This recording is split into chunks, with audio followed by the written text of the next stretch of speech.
We be live. Hello, Durud and Shalom. My name is Armin Navabi.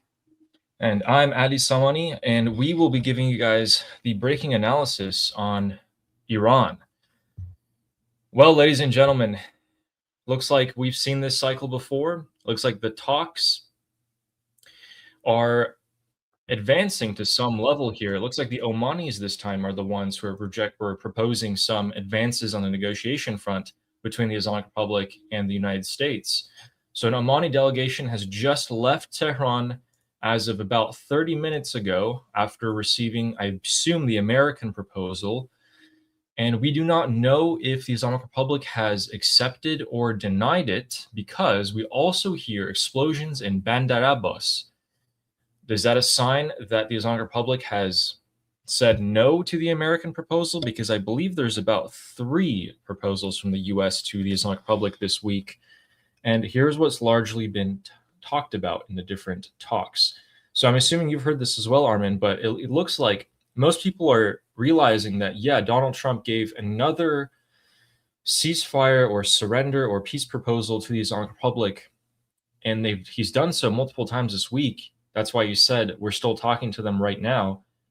And I think the only thing stopping us from going full 100% war mode on the Islamic Republic is the response from the Islamic Republic. That is what we're waiting on.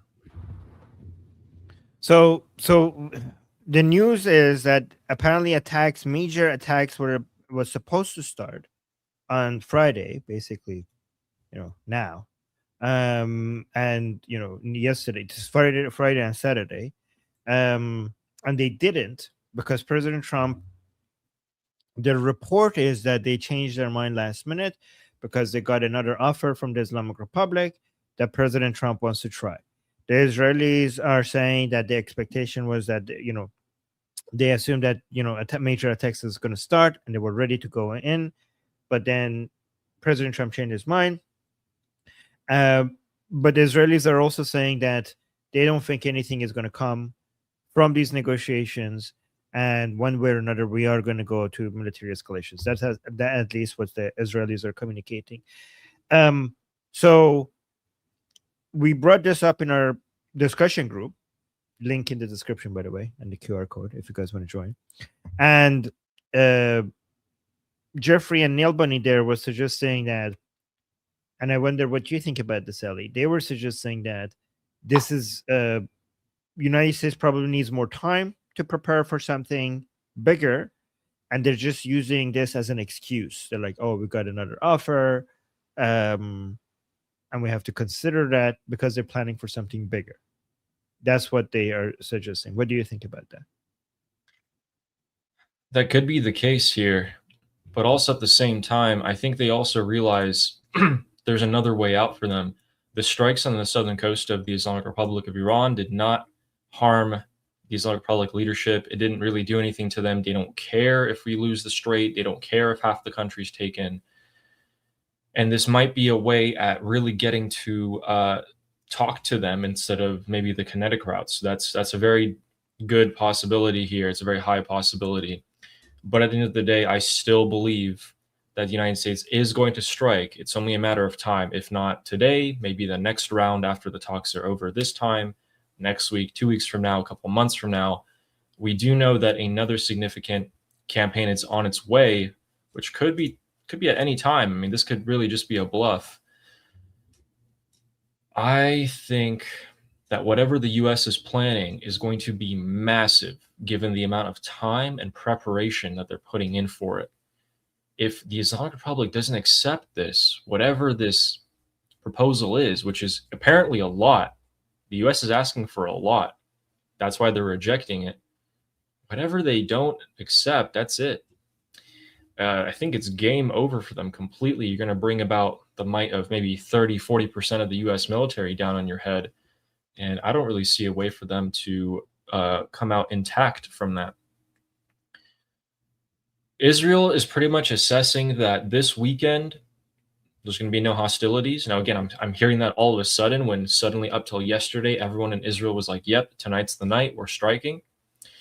And they largely believe that Benjamin Netanyahu, who will be visiting Washington on Monday and Tuesday for also the funeral of Senator Lindsey Graham, his funeral. Until then, nothing's going to happen. Now, Zelensky is also going to meet with Donald Trump.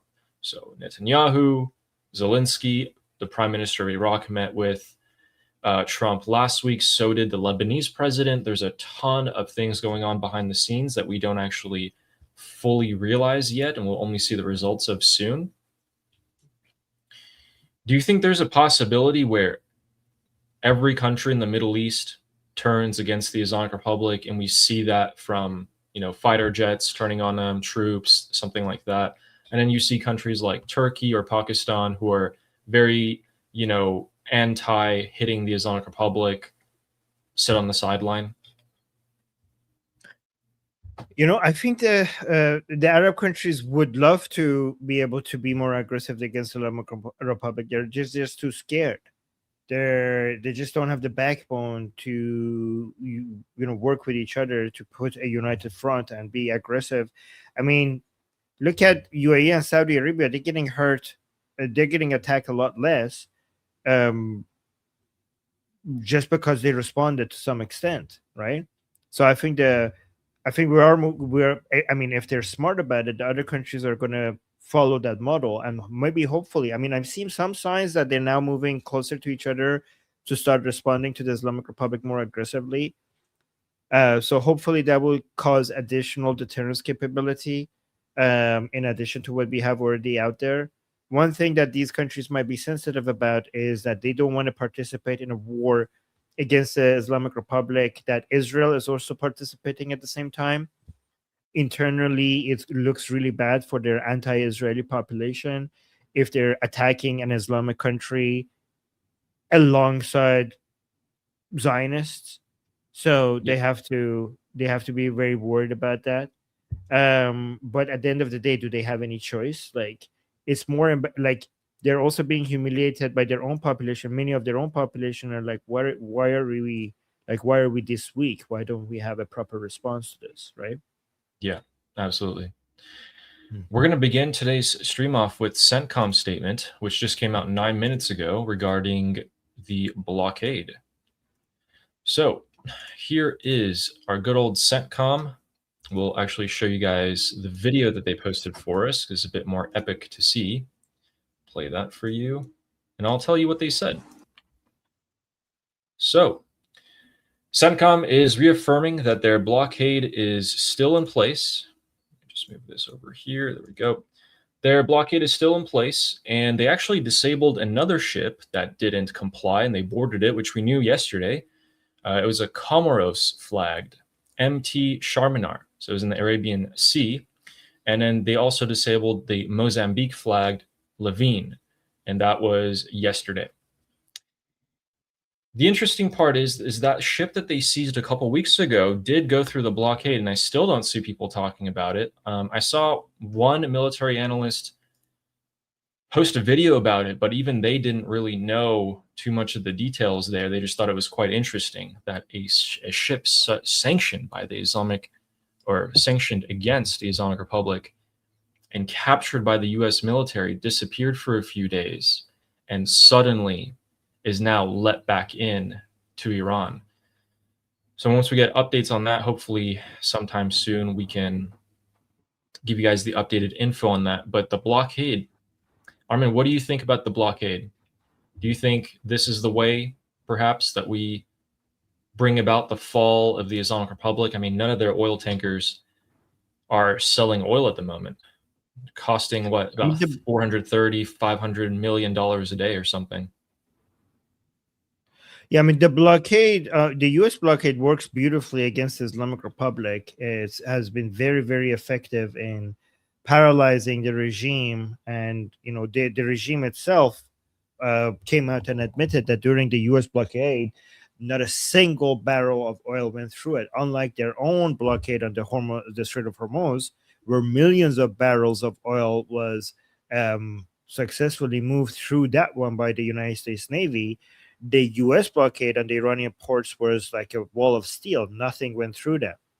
and it was devastating the Islamic Republic. That's why they had to come back and beg the Americans to show mercy on them.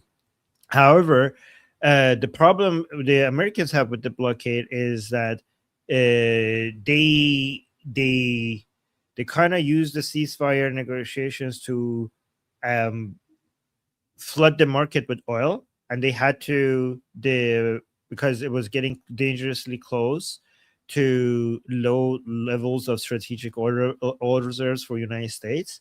So the thing is that United States is a democracy and American voters' opinions matter. The Islamic Republic is hurting a lot more, but they don't care for the opinions of the people inside Iran. So basically they could they only beg Americans to come back to the table when it's getting so dangerous that the regime might fall, the regime might collapse. But the Americans have to do a ceasefire. Obviously, not when it gets, it doesn't threaten United States as a whole, but it does threaten the voters' perspective of what's happening, right? So the Americans are a lot more responsive to their voters, but the Islamic Republic is only responsive to something that would topple it. So even though they're getting hurt a lot more, as long as it's not toppling them, they feel that they could tolerate it. But again, this means, by the way, that after the midterms, maybe President Trump would be able to take I don't know about that, because actually the Democrats might win a lot in the midterms.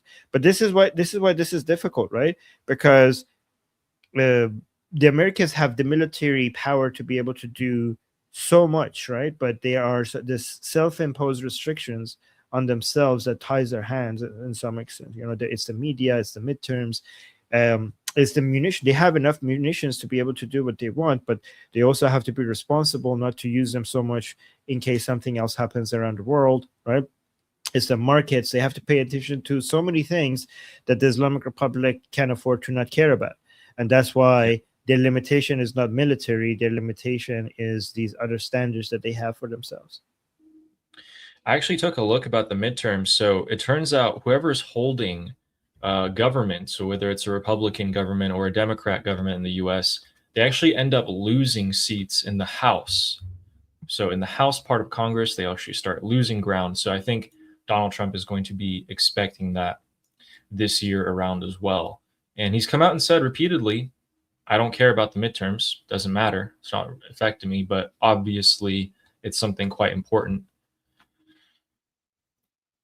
If we take a look at the Strait of Hormuz, we can see that another ship was hit tonight. So I told you guys on average, it's about one ship every 3 days. So let's take a look at what the UK MTO is talking about for tonight. So this is verified by the UK MTO, and the location was right off the coast of Oman, Fujairah, which is a oil port and facility for the Omani Sultanate. Interestingly enough, all they said is that there was an incident and it involved a tanker and military forces. They didn't say a missile or a drone struck it, or a fire, or this or that. So something interesting has happened right there. I think this was about, if I remember, I got this about 3 hours ago.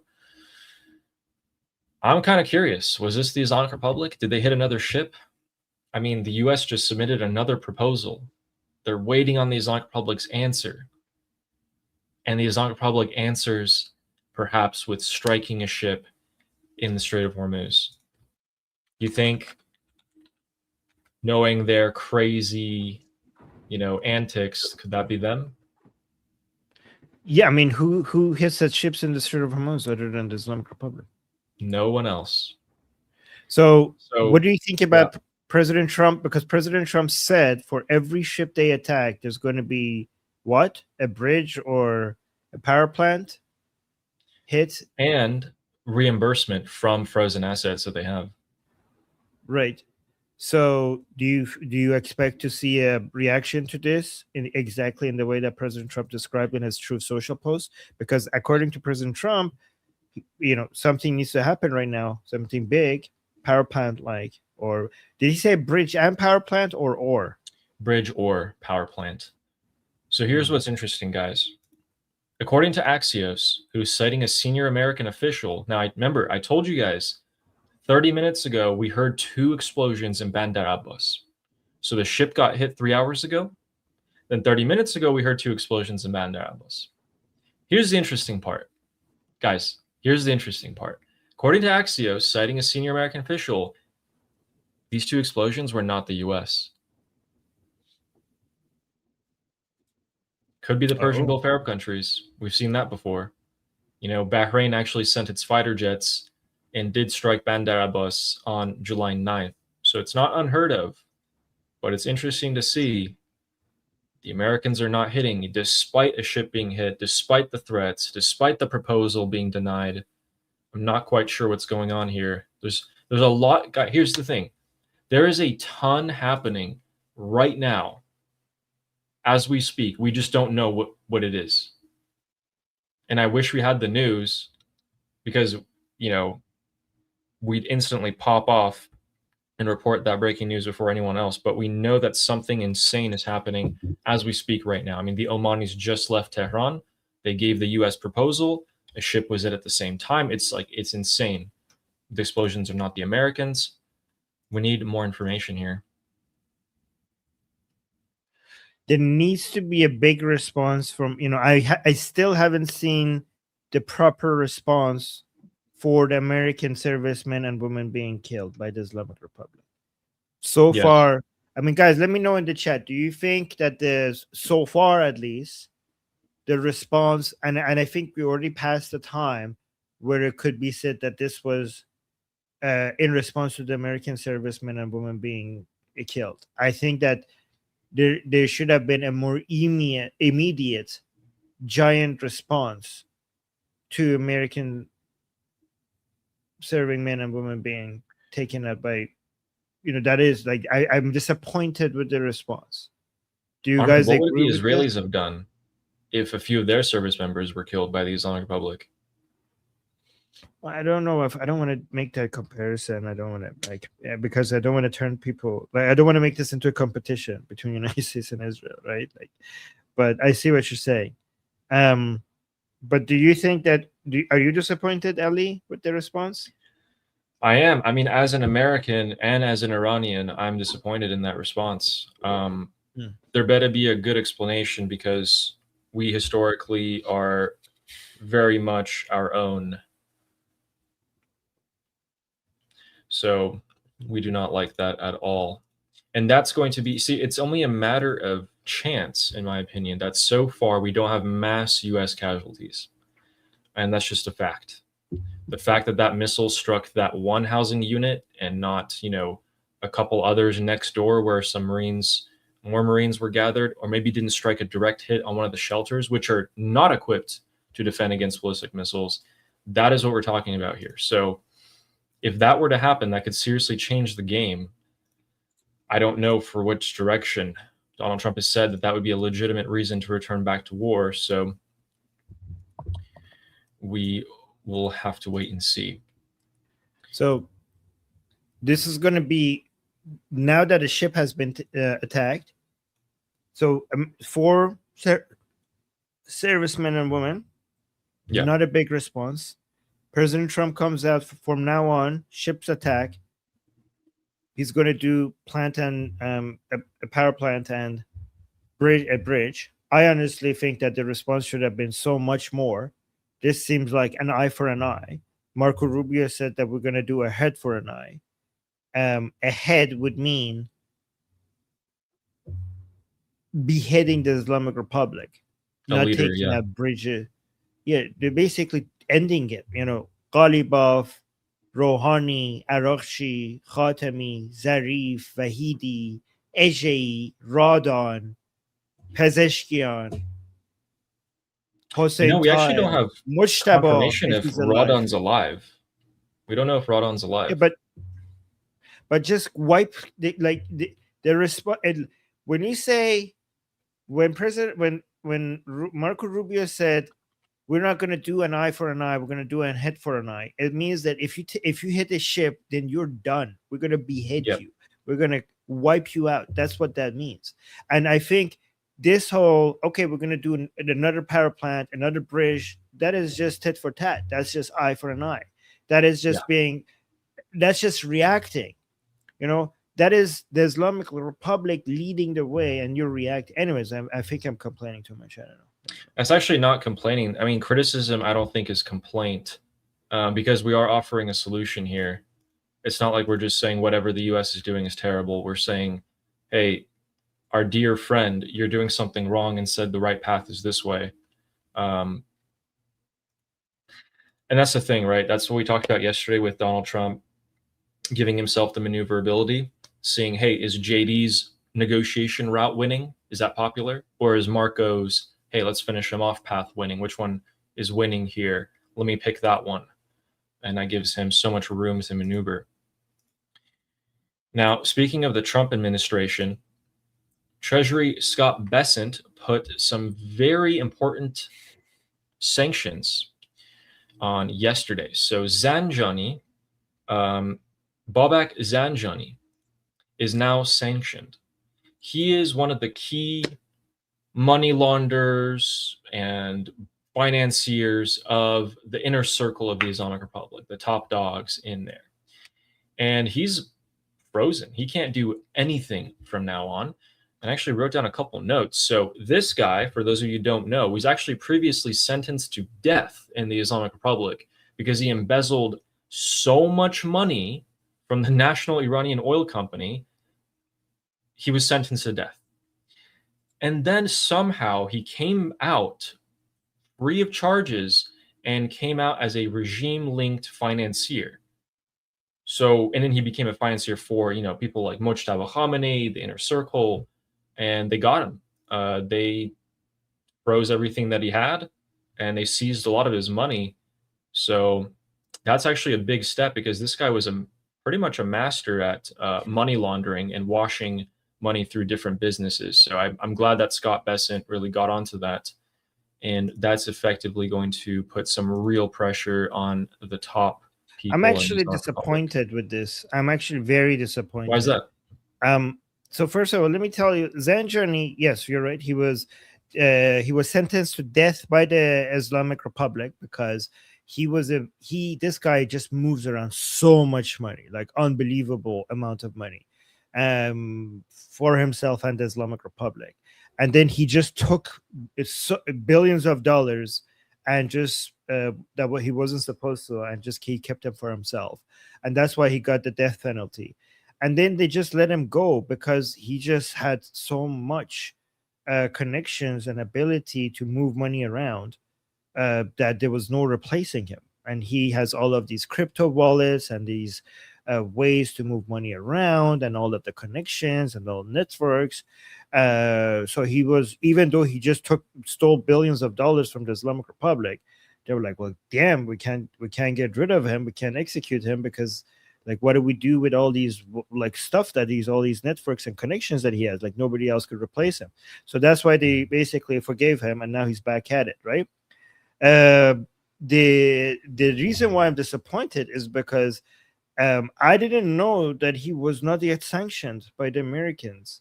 You're telling me that until this moment, this man was not had no, like, one of the main money movers of the Islamic Republic did not have a sanction on him by the United States up until this point. Exactly. Is that what you're telling me? That's unbelievable. That's crazy. That's what I'm saying.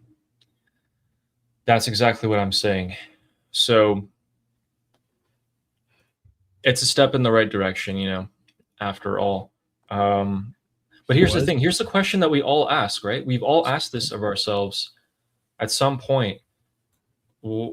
Can't the U.S. be doing more? And that's a question that a lot of people have asked.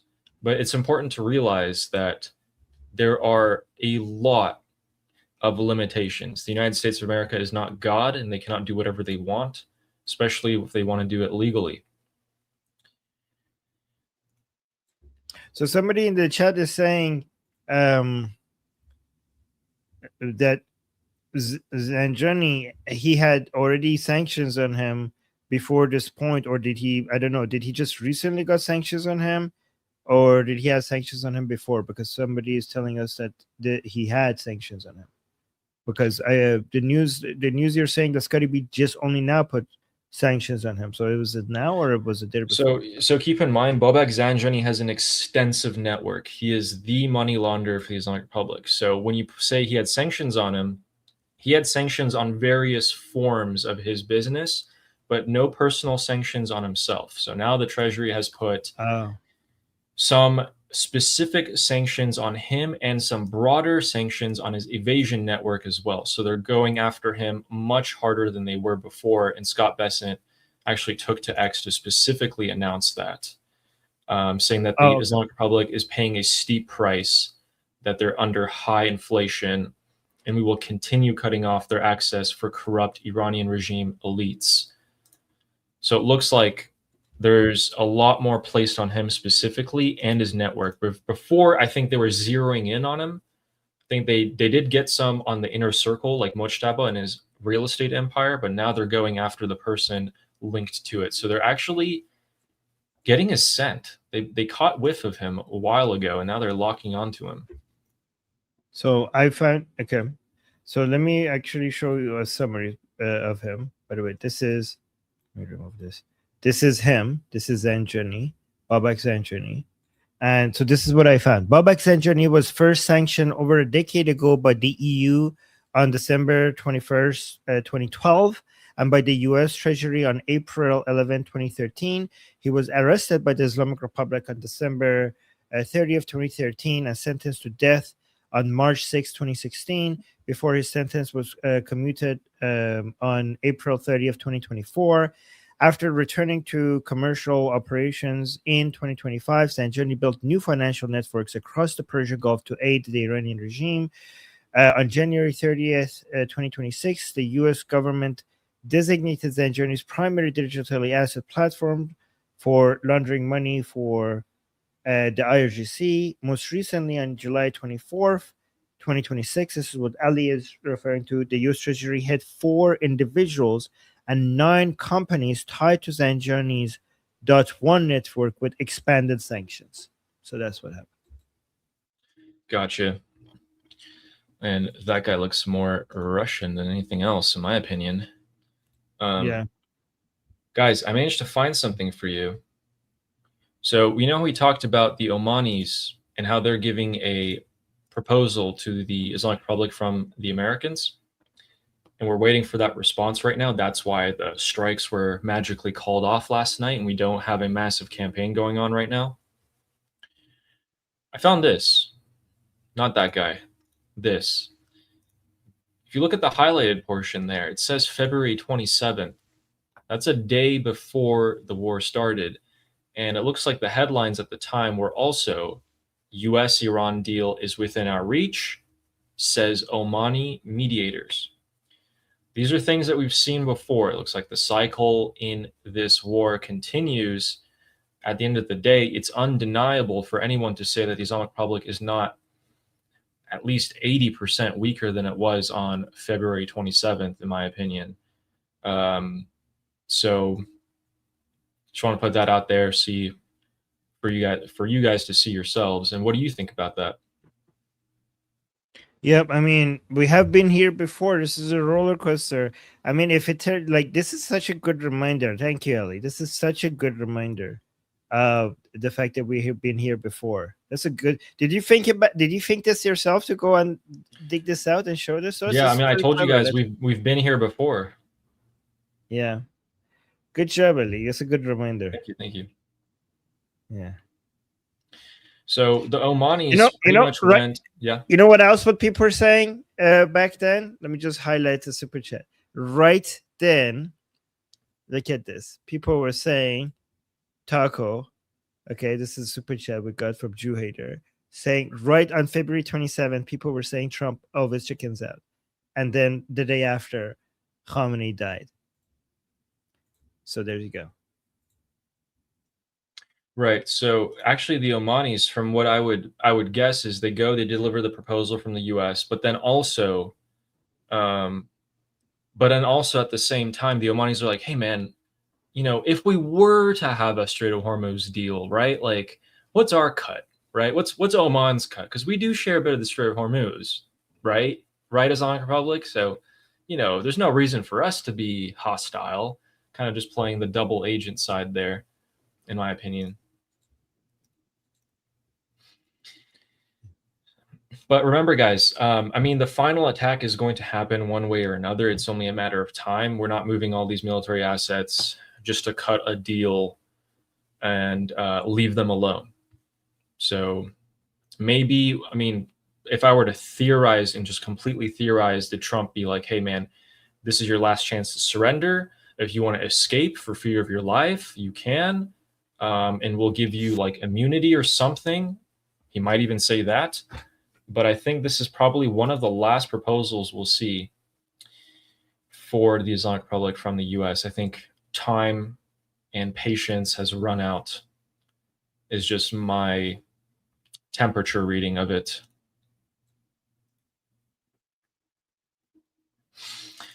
So, guess what? Guess what the Houthis have done or not done? The Houthis last night made the biggest nuisance of themselves I think they've ever made. So let's actually go and take a look. So right here, they started striking all the ports of Saudi Arabia and some of their cities. They actually issued a statement that we can take a look at. Oh my God, it's so tiny. Make that bigger. So this is their statement. And they came out and said, this guy, by the way, for any of you who haven't heard this man speak right there, count yourselves lucky. It's so annoying hearing his voice. It is incredibly annoying. He speaks at when you play like 4 times speed a video, that's his normal tempo.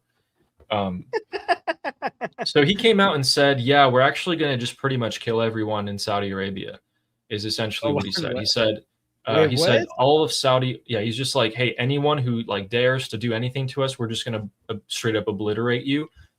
All of Yemen. And then the Yemeni government comes out and they're like, that's not us. That's the Houthis. We don't like them either. So what ended up happening is the Houthis launched a bunch of missiles to Aramco, which is the Saudi oil company. They set a large portion of it on fire, but it looked really dramatic. I might try to find the videos because the Saudis actually hate videos of that circulating. They've been taking them down nonstop. They set 2 large fuel tanks completely on fire. They just exploded it, massive fires and plumes of smoke into the air. And then when I went and looked at it and I geolocated it, it was just fuel tankers. So the actual refinery and where they processed the oil was not hit, which means the Houthis did not want to escalate with the Saudis. They just wanted to prove to their own followers that, hey, we're still strong and we got this. The Saudis responded with not only a missile fire back, but also sent some land troops. And today, right now it's 1:30 a.m. in the Middle East, they launched a raid on some Houthi positions, causing Houthi casualties as well. And that's all according to local Arab news that we were able to find. Checking the news right now, it looks like we see about 6 tankers up in the air in the Persian Gulf, another 2 on the way. So it's not out of the question here whether something will happen. On another side note for IRGC proxies, Armin, Hezbollah is also being hit. They're being airstruck tonight as well. Looks like at least 1 airstrike with 2 missiles was carried out on them, and another 40 Hezbollah members have been identified to be stuck in a tunnel with no way out for them. So the IDF believes as soon as the supplies run out for those Hezbollah terrorists in that tunnel, they're going to charge, do a little suicide charge out of there and get taken out. But it's just a matter of time. So that's the state that Hezbollah is reduced to. The Houthis have closed the Bab el-Mandeb to the Saudis. Ultimately, I just don't see a way for the Houthis to win here. I think everyone's just going to gang up and take them out when time comes. But it's a matter of how many allies can Saudi Arabia get on their side to carry out this attack. So the Houthis either need to be wiped out or they can be a big hassle to Bubble Mandeb. The Houthis are extremely weak, but it doesn't take much to close Bubble Mandeb. It doesn't take much, right? They need to be wiped out completely, and until they're still a thing, they will be a major problem. Absolutely. So the Houthis did incur several casualties tonight. It's unclear the number of which, but it's supposed to be several, according to the Yemeni governorate and governor in that area. We'll see if that's all talk or if that's some reality here. In terms of other Middle Eastern news, Baghdad is once again crawling with Iraqi security forces who have launched another raid at IRGC-backed proxies tonight as well as last night. So let's take a look at their presence on the streets here. We can just see multiple Humvee convoys rushing into Baghdad.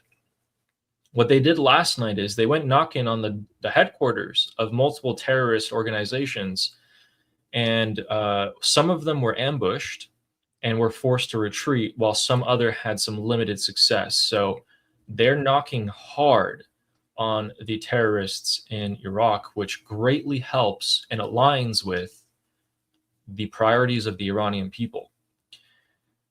The people responsible for the most amount of direct killings of the Iranian people were these terrorist militias. Turns out the IRGC didn't have enough members willing to shoot at the Iranian people back in January. Seeing any sort of blow being delivered to these terrorists is a massive win in my book.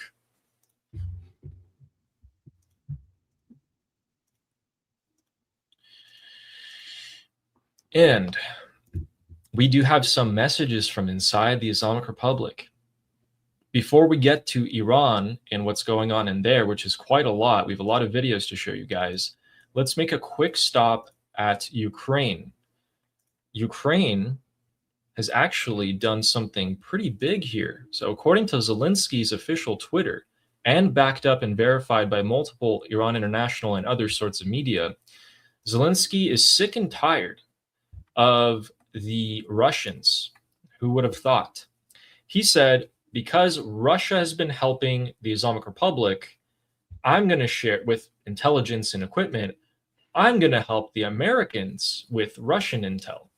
So he just told the United States and was responsible for a strike that happened 2 nights ago.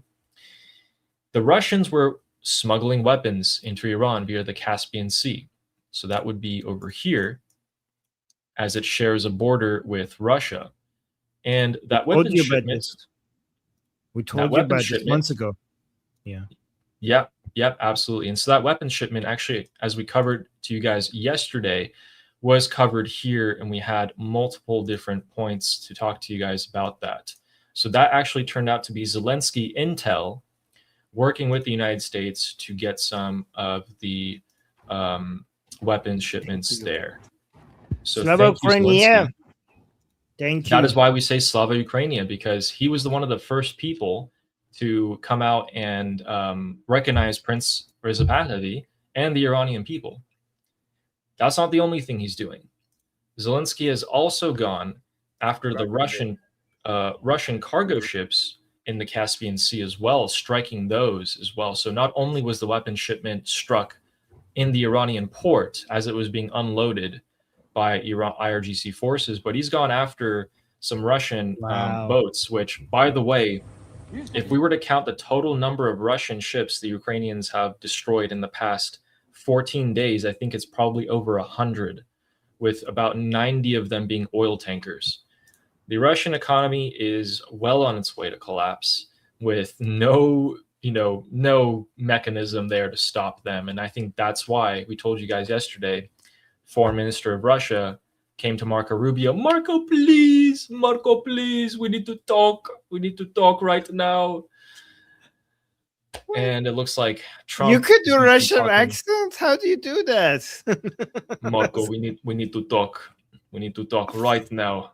I've been rude before. I'm sorry. How do you do that?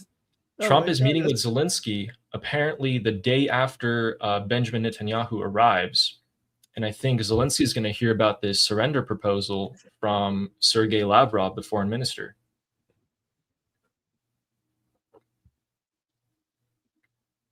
And with that, we are free and able to get into the Islamic Republic. And we will start off with a funny little video. And then Armin's going to show us something.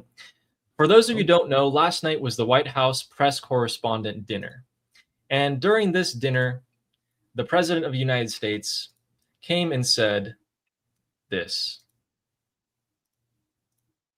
The press here in one place, I have to say that we're having an amazing load of accomplishments that the media never talks about. For example, under my administration, a once feared and powerful regime that relentlessly attacked America has finally been toppled. Their former leaders have been removed, and they're now being run by a gay dictator facing internal divisions. But I, for one, wish Barry Weiss all the best. So, yeah, absolutely. And they do have a gay dictator, don't they? Oh my God, this hurts the regime supporters so much. I don't know if you guys know. This is so painful for them to hear. Yeah, like they can't take it. They can't take this insult. Trump spoke for an hour and 20 minutes, and I was like, oh my God, I'm like losing focus. I started doing some other things, and then he's like, the gay. I'm like, what? Let me play that back. The gay dictator. Oh yeah. Oh my God, love that. I love that. I love that he does that. I think also you have a video as well. We have some really good Islamic Republic state media videos for you guys. Yeah, so to show this video, to show this video, I want to, this is for all the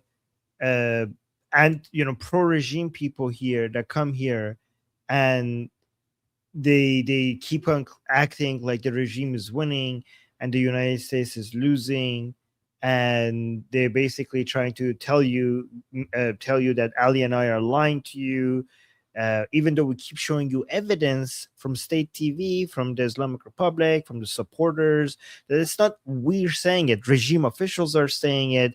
Guests on state TV are saying it. The regime supporters in the streets of Iran are saying it. So this is why I want to sometimes, I have a lot of these, but I try to bring, like this was from yesterday. So I want to keep showing it to you guys. So when I tell you that this is happening, every time there's a new one, I could show you so that you believe us, because I know there's a lot of new people here and they think like, oh, Armin, you have a lion and sun flag there, so you're anti-Islamic Republic, so you're biased. So we can't really trust, like if you say, we can't trust you, right? Okay, don't trust me. Here's some admission on Islamic Republic State TV. And again, I have so many of these. The only reason why I'm showing you this is because it's from today, from yesterday. So let's watch what happened here. This is a mullah on Islamic Republic State TV. آن به هر شرایط امنیتی باید هم ازشون محافظت بشه. ولی من میگم این قرار تا کی ادامه پیدا کنه. Okay, so he's basically talking about Mujtaba. Like, I understand that Mujtaba is in hiding, and the reason is that we have to protect him, right? Like, he needs to be protected, right? آن به هر شرایط امنیتی باید هم ازشون محافظت بشه. So yeah, he's saying, I understand that these are dangerous times and he has to be protected. But ولی من میگم این قرار تا کی ادامه پیدا کنه. But I'm going to say, how long is this going to last? Like, how long is this going to last? Mujtaba, not basically the supreme leader, being in hiding. 6 ماه، 1 سال، 5 سال، 10 سال. Like 6 months, 1 year, 5 years, 10 years. یعنی اگر So the host is saying that until we could destroy all the reasons for the threats, until we remove all the threats. That's what the host is saying. اگر شرایط ناامنی سایه جنگ قرار باشه بر سر کشور استمرار پیدا. Like he's saying, these conditions, these insecure conditions, the shadow of war continues to be on our country. It continues to be on our country. اون وقت نه امنیت داریم، نه رفاه. Like we have no security, we have no prosperity, داریم، نه آسایش داریم. We have no sense of calm. نه اماممون رو میتونیم And we don't even have our supreme leader. We can't even see our supreme leader. ببینیم. همیشه باید در موضع ضعف و در موضع We are constantly in a position of weakness and in a position of lack of action. So he's saying that the situation that we're in is a position of weakness and a position of lack of action. انفعال باشیم. So that was a mullah on the Islamic Republic State TV saying that we have nothing. We have no security. We have no calm, sense of calm. We don't even have our supreme leader, and we're in the position of weakness and lack of action on state TV by a mullah. So don't believe That's Ali weird. and I. Yeah. I thought they were winning. I thought the U.S. was losing, and you know the Islamic Republic has come out stronger somehow than before. I don't know. You know, actually, it would be a good time. We have more Islamic Republic videos for their state media. We have more debates that they've done.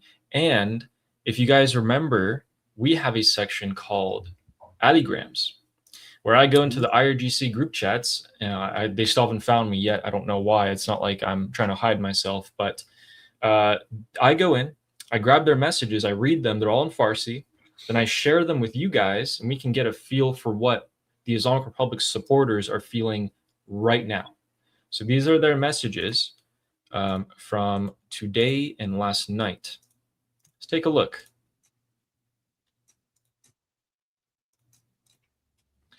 So this gentleman, Saeed, is saying something pretty good. So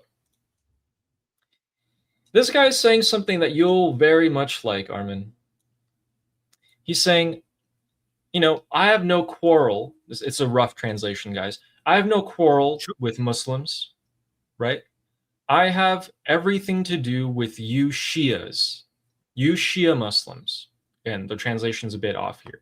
I have no problem with Muslims. I only have a problem with Shia Muslims. You've achieved nothing but failure. And wherever you set foot, you have caused bloodshed, corruption, and misery in the local community. So it's just Said here being pretty much a Giga Chad and saying what we all perhaps are thinking in our heart of hearts here. And this message... Did you show the original Persian? I did, yeah. I always begin with the Farsi okay. in the beginning, yeah. So this guy's saying what we're all thinking and feeling, and especially Armin's thinking and feeling. I don't know if I agree with that. Okay, show me the Farsi.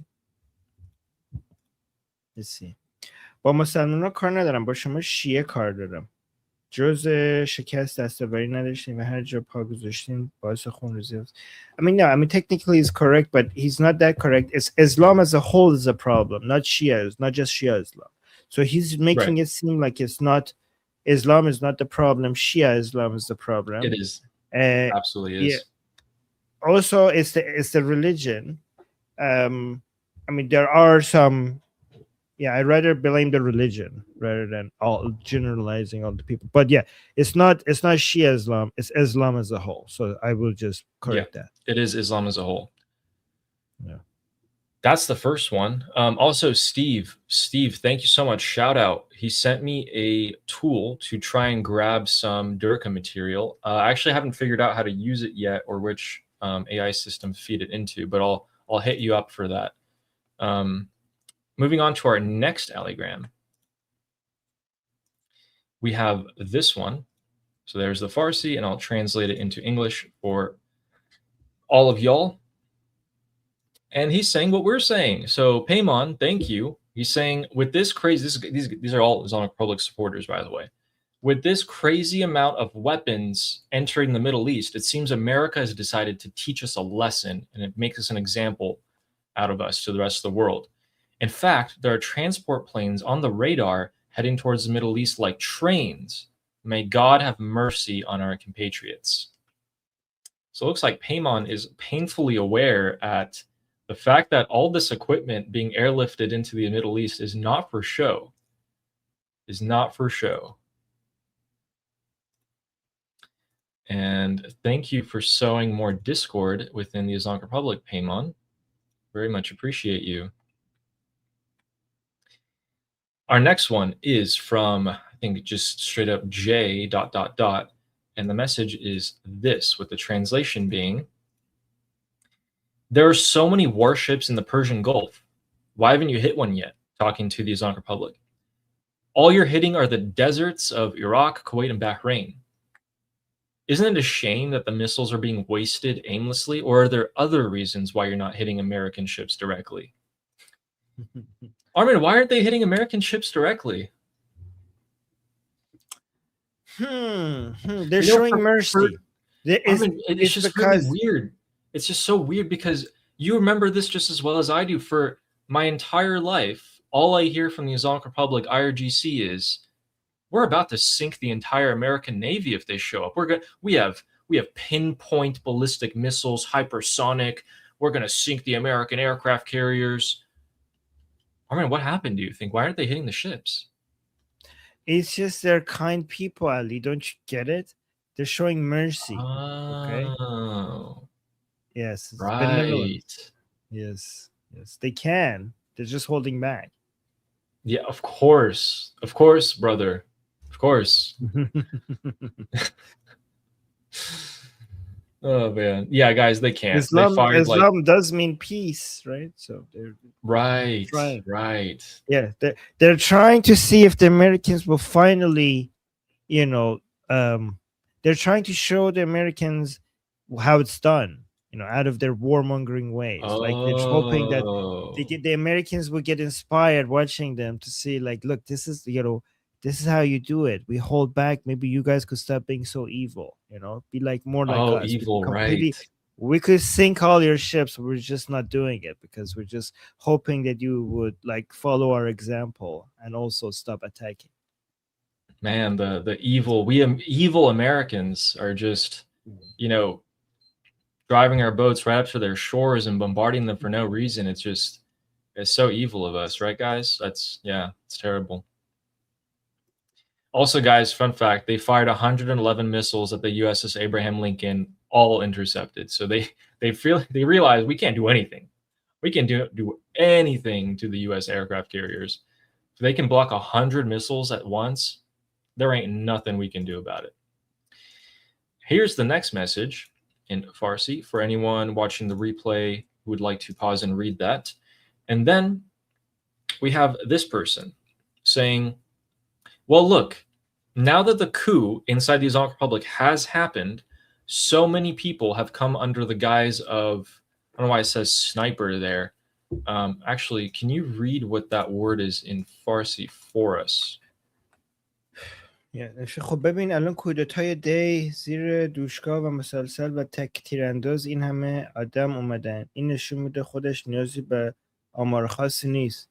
والا الان توی شرکت دورانی ما که همه با گزینش اومده 90% ضد جمهوری اسلامی ان کثافتا. او مای گاد. شهر خودمون یه شهر کوچولوی شمالیه. 9 نفری که کشتن همه مردم عادی بودن. همه هم میشناختنشون. حالا هی بیا بگو نفوذی بوده. Wow. This is another message not censored. This is great. Armin, can you please tell us what he just said? Go up higher so I could go line by line. Okay. So this is a regime supporter who is admitting a lot to us here. Okay. Because he's responding to the claim that the people in the streets in early January when they were protesting, they were infiltrators, like Zionist infiltrators, not the majority of the people. You know how we know that this guy is with the regime? Because he's calling the uprising in early January a coup. He's not calling it an uprising. He's not calling it a revolution. He's calling it a coup. So we know this person is not on our side. It's on the Islamic Republic side. But even though he's on the Islamic Republic side, he's admitting a lie. He's like, okay, so look. He's saying, look here. The January coup, we used dushka and machine guns and snipers. Even though we were doing that, so many people show up. This by itself will show we don't need statistics. This shows it itself that there's many of them, like that there are many people against us. And then it continues saying, Wala alon, like, I promise that now in government institution, even in government building, even in government institutions, that where people have been filtered. Like if you're working in the government, you already have been filtered to make sure that you are on the right side, right? No, filtered as in that you have been vetted to have the right ideology. And he's saying even in government buildings and government institutions, 90% are against the Islamic Republic, these dirty people. Like he's saying, he's swearing at them. So guys, he's not saying, this man over here is not saying that 90% of Iran is against the regime. He's saying 90% of government employees are against the regime. And he's swearing at them, right? And then it continues by saying, saying the city I live in, it's a small city in northern Iran. The 9 people that were killed during the January uprising were ordinary people. We all knew them. And now you keep telling us that these people were infiltrators, like Zionist infiltrators. He's telling, this regime supporter is telling other regime supporters to stop deluding yourself. The majority of Iran is against us. The January uprising was not a bunch of Zionist infiltrators. They were ordinary people, and he's giving multiple evidence for it. He's saying, first of all, there were too many for them to be regime infiltrators. He's saying in government, employees are 90% against the regime. He's saying the city that I live in, the people that were killed by the regime, the 9 people that were killed in my city, everybody knew who they were. Like they were ordinary people. Stop saying that these are Zionist infiltrator.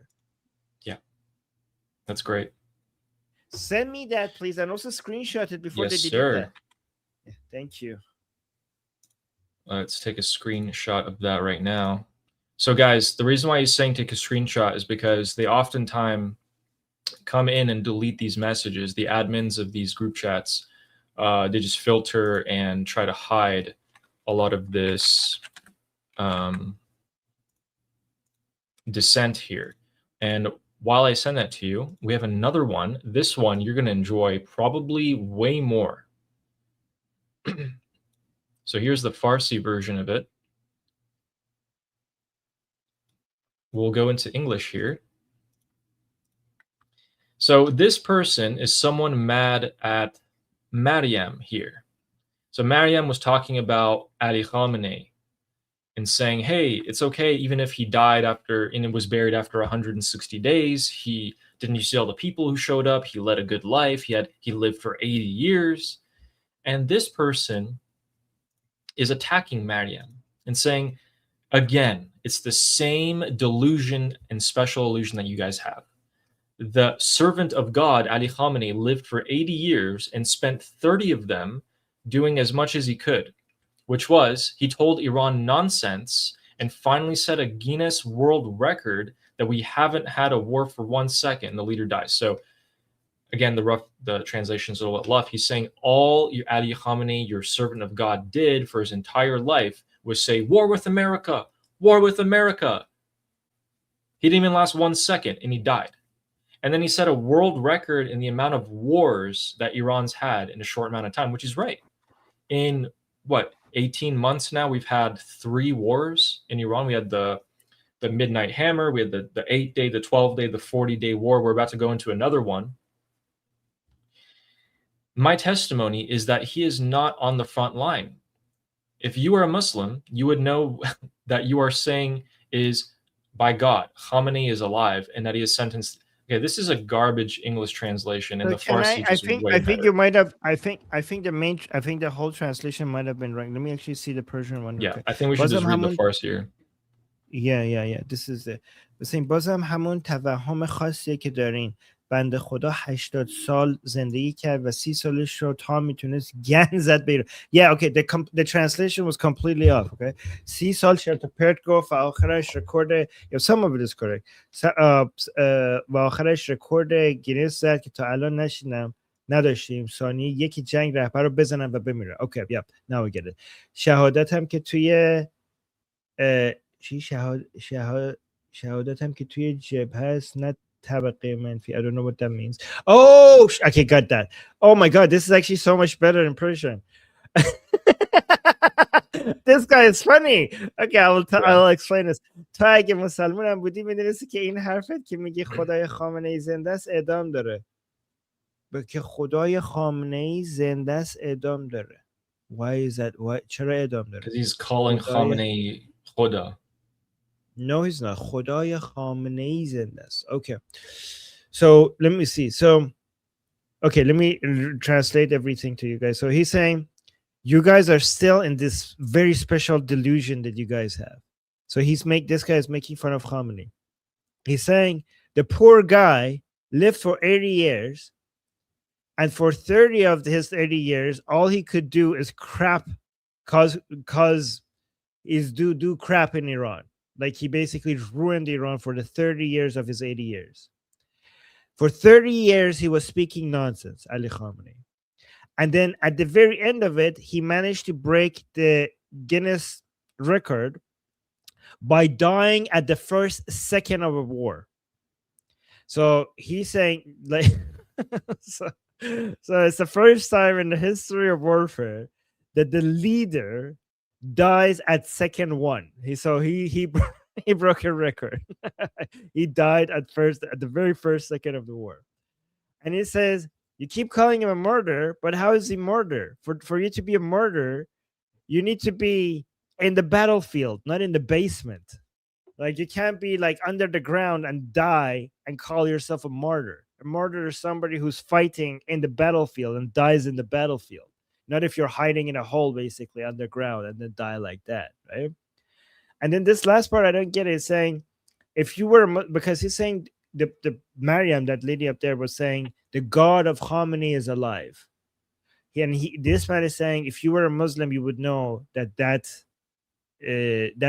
statement Blasphemy is blasphemy and gets the death punishment, the death penalty. Do you want me to send that one as well, or I sent the other one to you? Yeah, no, the other one, I needed the other one because it's very revealing. Okay, so I sent that picture to you, not the link. So even if it gets deleted, you still have it. Sweet.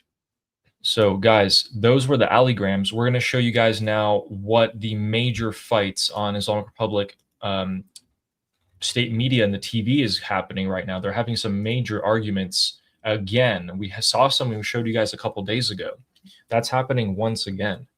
But also, people went on the streets and started chanting and protesting. The regime supporters started doing this against their own government. We'll show you guys that because I haven't seen it reported anywhere else. So that's going to be a A2 exclusive here. I'm going to give you guys a quick update. Anyone who tuned in asking, hey, what happened? What happened to the strikes? What's going on? Did we stop? Here's what's happening. The United States has submitted multiple proposals for a ceasefire or peace to the Islamic Republic this week. This is the third one. The first one went through the Iraqis. The second one went through the Qataris and Pakistanis. Now we're going through the Omanis. And the Omani delegation just left Tehran a couple hours ago. And subsequently, a ship in the Strait of Hormuz was also struck by the Islamic Republic.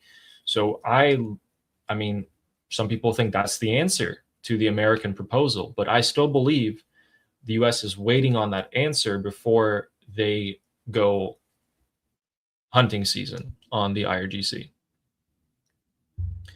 That's where we're at currently. So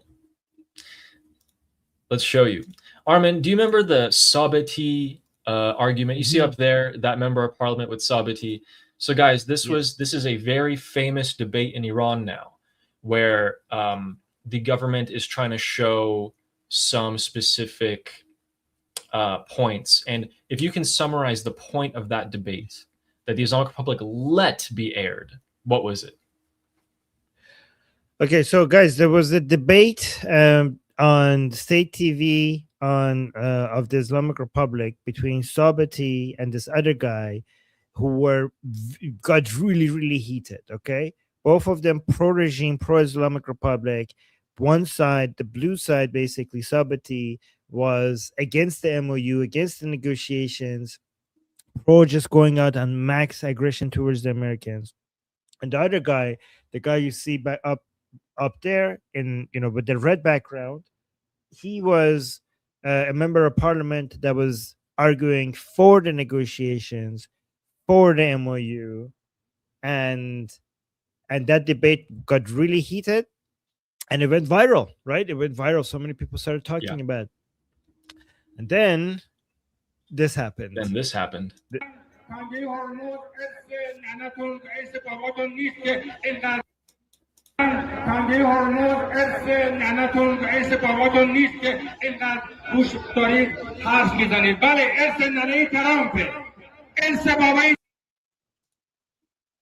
So he's basically like, guys, there's, and I have another video similar to this to show you. So guys, not only the pro-regime, anti-negotiations Iranians did not find the debates, they weren't happy with the debate.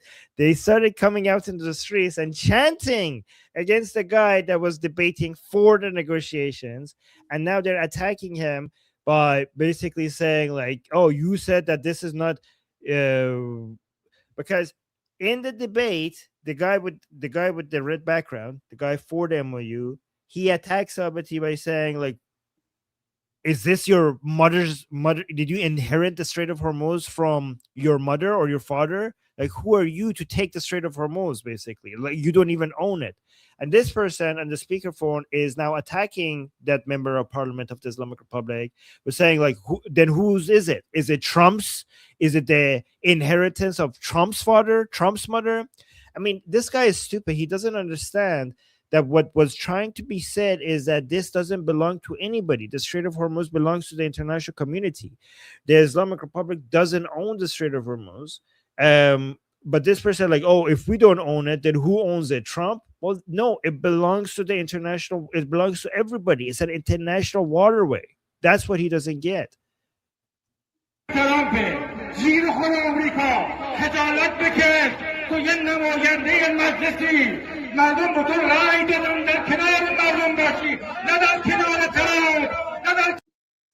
Like, you have to have shame. The people voted for you so that you are on the side of the people. Why are you on Trump's side? These people are, there's no. He's attacking the member of parliament. Guys, they're marching in the streets of the Islamic Republic. There was Islamic Republic supporters and chanting against the parliament member in favor of negotiating with the Americans. They are so stupid. They didn't even get what the guy was saying in the first place, and then they're just attacking him regardless. I have a better video to show how, like, I don't want to, this guy is just going to go on and on and on. Sweet. Okay, yeah, sure. But let me actually show you here. Let me see. What's this guy's name? Okay. The guy's name is Shahriari, right? So let me show you. They're chanting now against them in the streets. Watch this, Ali.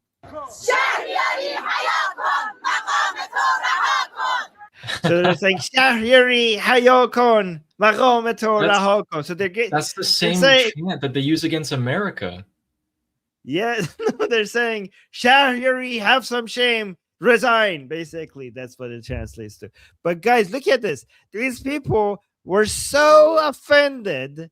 They were so butthurt over somebody coming on state TV saying, we can't control the Strait of Hormuz. This is international waterways. They're chanting the same night. People came into the streets and were like, oh, have some shame, resign from the parliament. Look at this.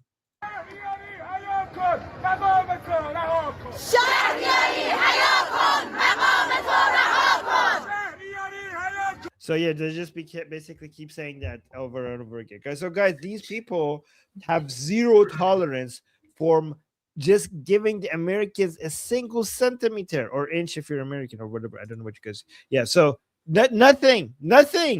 Like, even if you come and say like, hey guys, this Strait of Hormuz is not actually ours. Resign, have shame. This is the response. They're so stupid, and this is what ties their hands to a large extent. Yeah. But not all of these Durkas are bad. I know it's hard to wrap your heads around that, but not all of them are bad. Let's take a look at Okay, this. this is not Durka. This is not Durka, to be fair. It's true. It's not Durka. So this religious woman wearing a chador, you can see she's covered up completely. Armin, could you tell us what she just wrote on the wall here? So, guys, this is, I know, is Amir here? This is why Amir is going to get upset with me. Okay. This is why I say, can you go back to the wall? What she was writing? Okay. So, guys, this is why I say that my war, at least here, is against Islam, but not Muslims. Okay. Because this lady with a full hijab and a full chador, which suggests that she's a religious person, is on our side against the Islamic Republic and in support of Princess of Pahlavi. I disagree with her fully on her views on Islam, but she's on the same side of us against the Islamic Republic for Princess of Pahlavi. She has full chador on. She's a religious Muslim. She's a religious Shia. And she's risking her life inside Iran to go right on the wall. Shahzadeh Girami, can you go forward? Yeah. Play a little bit more. Bidarim ta biyai. This is it. She's writing on the wall, "Dear Prince, we were awake until you come back." So this is a religious woman, fully Shia, fully religious, which I completely disagree with her, but she is risking her life to go right on the wall inside Iran to Prince Reza Pahlavi that we are awake until you come back home. We're waiting for it. So, and here she's also giving us this message. Yes, a religious woman in chador. Yeah. She's saying, no, here, look at the message here. یک شیعه مقیم و آزاده همراه هموطنان در صف مبارزه با ضحاک هستم. She's saying, I'm a Shia, I'm a freedom fighter, and alongside other compatriots, I am in the front lines in fighting the Zahak of our Zahak, basically the evil, the demon of our time, the head demon of our time. And she's saying, Javid Shah, long live the king, death to the dictator. Leo is saying that doesn't add up. Oh, it does. We have a lot of these. Go look at Fatemeh Sepehri. Fatemeh Sepehri, like the most famous one of them. Go investigate this woman here. This is why I am anti-Islam, but I am not anti-Muslim. I am anti-Islam, but I'm not. And this is why I don't care if I lose fans and support. This is the right position. I know I will lose support for this. Okay? I know it. I know I'm going to piss off some people. But this woman over here is a hero. This woman right here, she's Fatemeh Sepehri. She's on our side. She's in prison and she's being treated in the most brutal way possible. And she is a religious Shia woman against the Islamic Republic and a huge supporter of Princess of Pahlavi. She's on our side and she is dying in prison she needs medical treatment and they're refusing it. They're torturing her in prison as we're speaking. She's lost a lot of weight when she went into prison. Yes. You know what? If there's any Iranians out there, take a look at her and compare this picture, or compare the after picture, the most recent one, with the picture of her before going to prison, and then compare those with someone like Tumaj Salehi, and I think you'll get your answer as to who's against the Islamic Republic and who's not. If you go to prison in the Islamic Republic and you end up starving and you lose weight and you look miserable and you're not getting medical treatment, you're against the Islamic Republic. If you go to prison and you come out gaining weight, looking healthier than before, I think we know what happens there. This is her now. That's what she looks like now. She can barely support herself walking. So that's what it looks like And if you're against the Islamic Republic. and she has said that she will do it again and again and again, over And again. that takes courage. Yes. Yeah. So the regime came to her at one point and told her that if she asks for forgiveness, they will let her go. If she comes and publicly asks for forgiveness, they will free her. If she and she says, "I'm not going to ask for forgiveness." And they said Ali Khamenei will forgive you if you publicly come ask for forgiveness, while she was in prison. And she said, she publicly came out and said that I don't need to ask for forgiveness. Ali Khamenei needs to come ask me for forgiveness. She could have easily, like, they wanted a humiliation message from her so that they could let her go, and she refused, and they kept her in jail. Plus torture. Yes, look. So look at this. Fatima Sepehri, political prisoner. Her life is in danger for over 1,000 days. She has been imprisoned without proper medical care or treatment, denied access to medical care and necessary treatment, imprisoned for her belief and peaceful activism, held in prison, solitary confinement, and inhuman conditions. And guys, the reason why they treated her worse than other people is because two reasons. Because she publicly supported Princess of Pahlavi, and the second reason, Ali just posted that in the chat.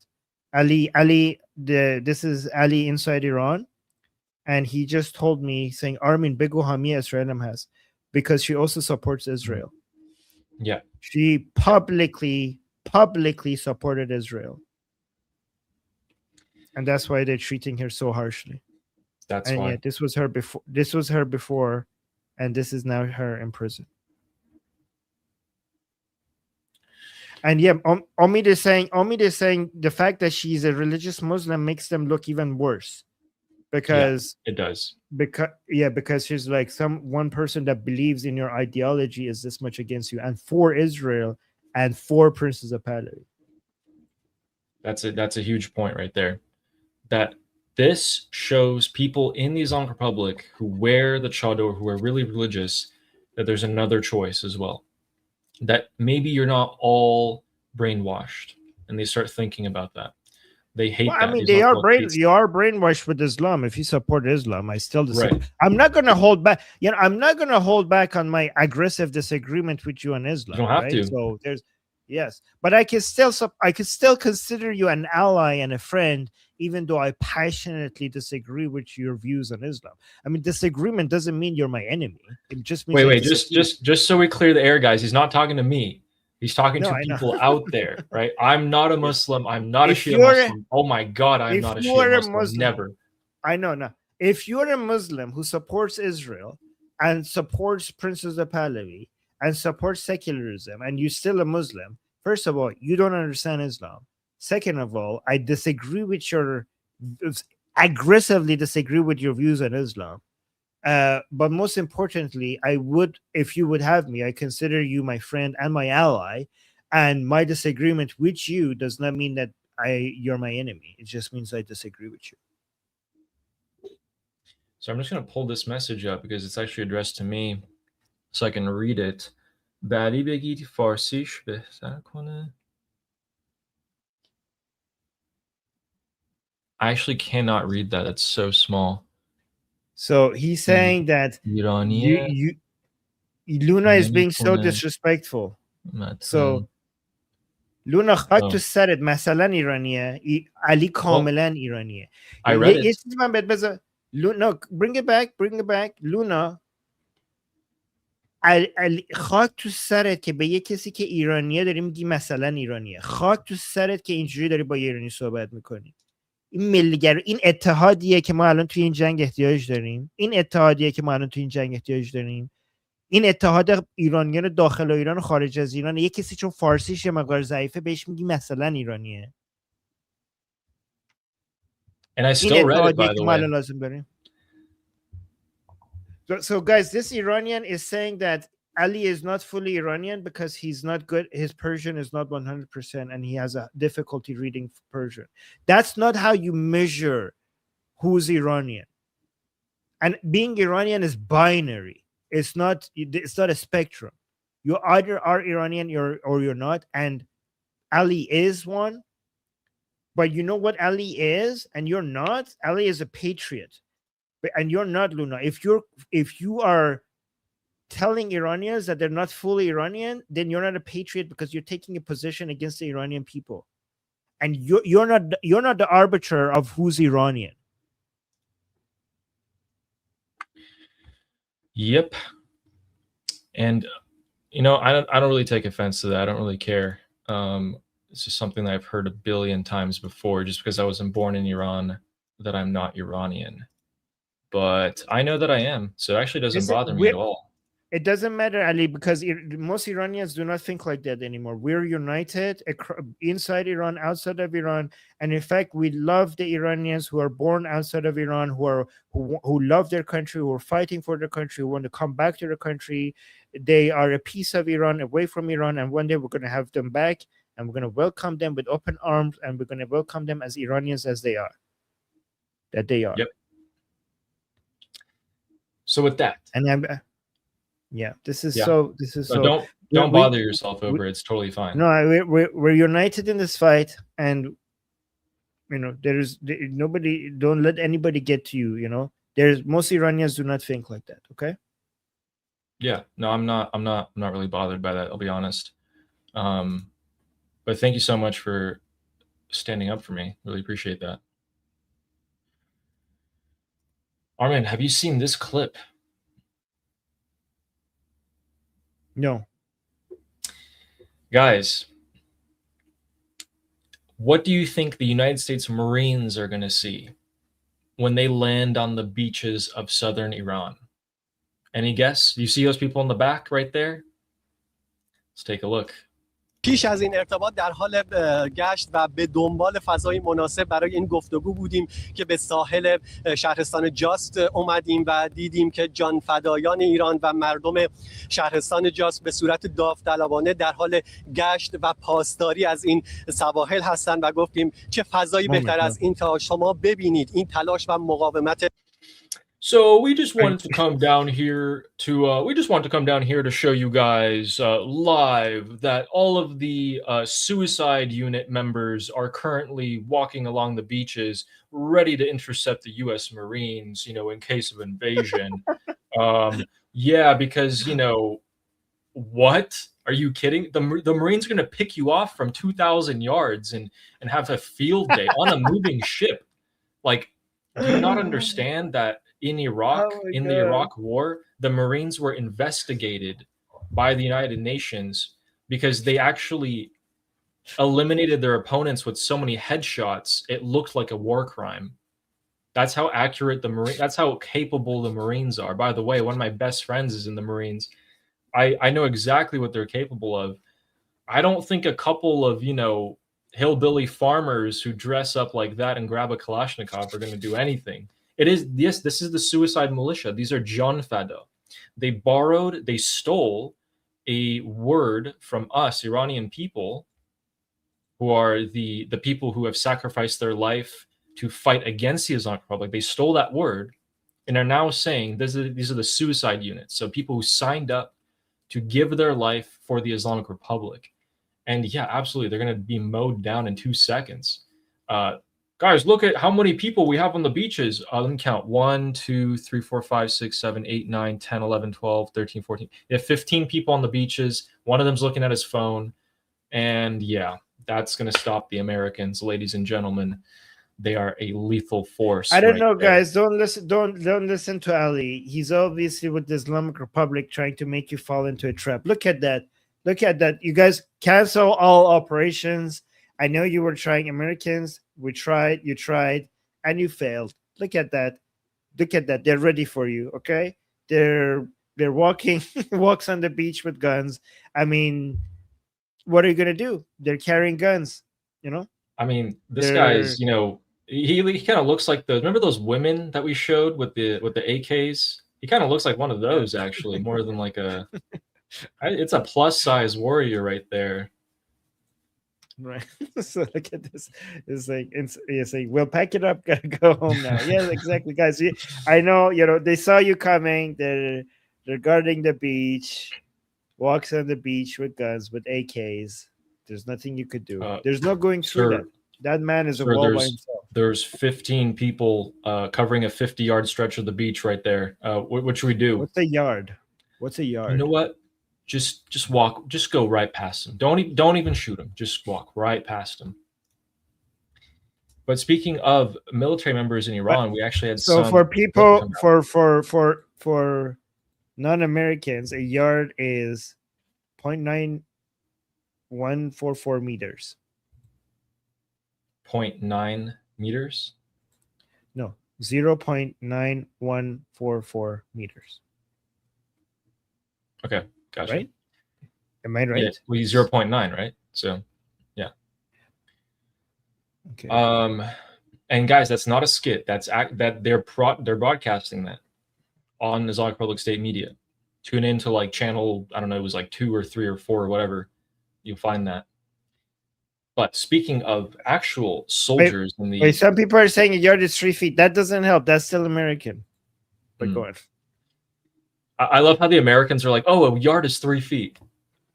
Never change. Never change, please. Somebody's saying it's 2 meters. Then Google is lying to me?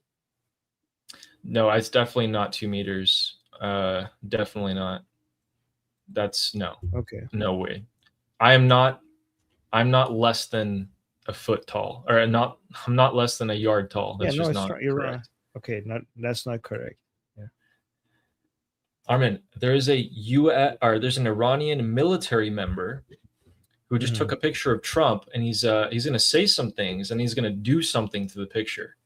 Guys, any guesses as to what this Iranian soldier in the military, okay, in the army, not IRGC? Let's take a guess at what he's going to do to this picture. He's going to do something to it. Okay. جناب رئیس جمهور آمریکا So, آقای ترامپ Mr. President of the United States, Donald Trump, ما ارتشی ها و تمام مردم we, the ایران military منتظریم and که all ما رو نجات Iranian بدید people و از are شر این waiting for you رژیم to ظالم save رها us کنید from this تا oppressive بتونیم ایران رو regime. از نو بسازیم و همونطوری که We can راجع به build آمریکا Iran. میگی ما هم میخواهیم که بگیم As you say we about the make United Iran States, we want to make great Iran again. great again. Mwah. Mwah. I love it. That is so sweet. I love it. This is a military man inside Iran, part of like armed forces of the Islamic Republic, the Artesh. Heck yeah. And he's saying we're waiting for you to come and help us be free. Just as you want to make America great again, we want to make Iran great again. And that is the true patriotic spirit there. That is the... Oh, there is this. Armin, have you seen this? And this is poor quality. We're sorry, guys. Usually when people are able to... Sorry? I think I might have it's okay. Better quality? Yeah, it's okay. Just show that. It doesn't matter. Right. So I'm not even going to translate this. Just listen to the first 10 seconds. That's all I want you guys to do. Actually, a little bit quieter. Okay, here, listen. شما بیخود میکنید. نه ما نمیتونید منافع ملت ما رو بدید. حالا با داد و بیداد که شما نمیتونید اینجا منطقتون رو منطق شما داد و بیداد کی همچین حرفی زد آقا؟ این همه شهید منطق بگید. منطقی بگید.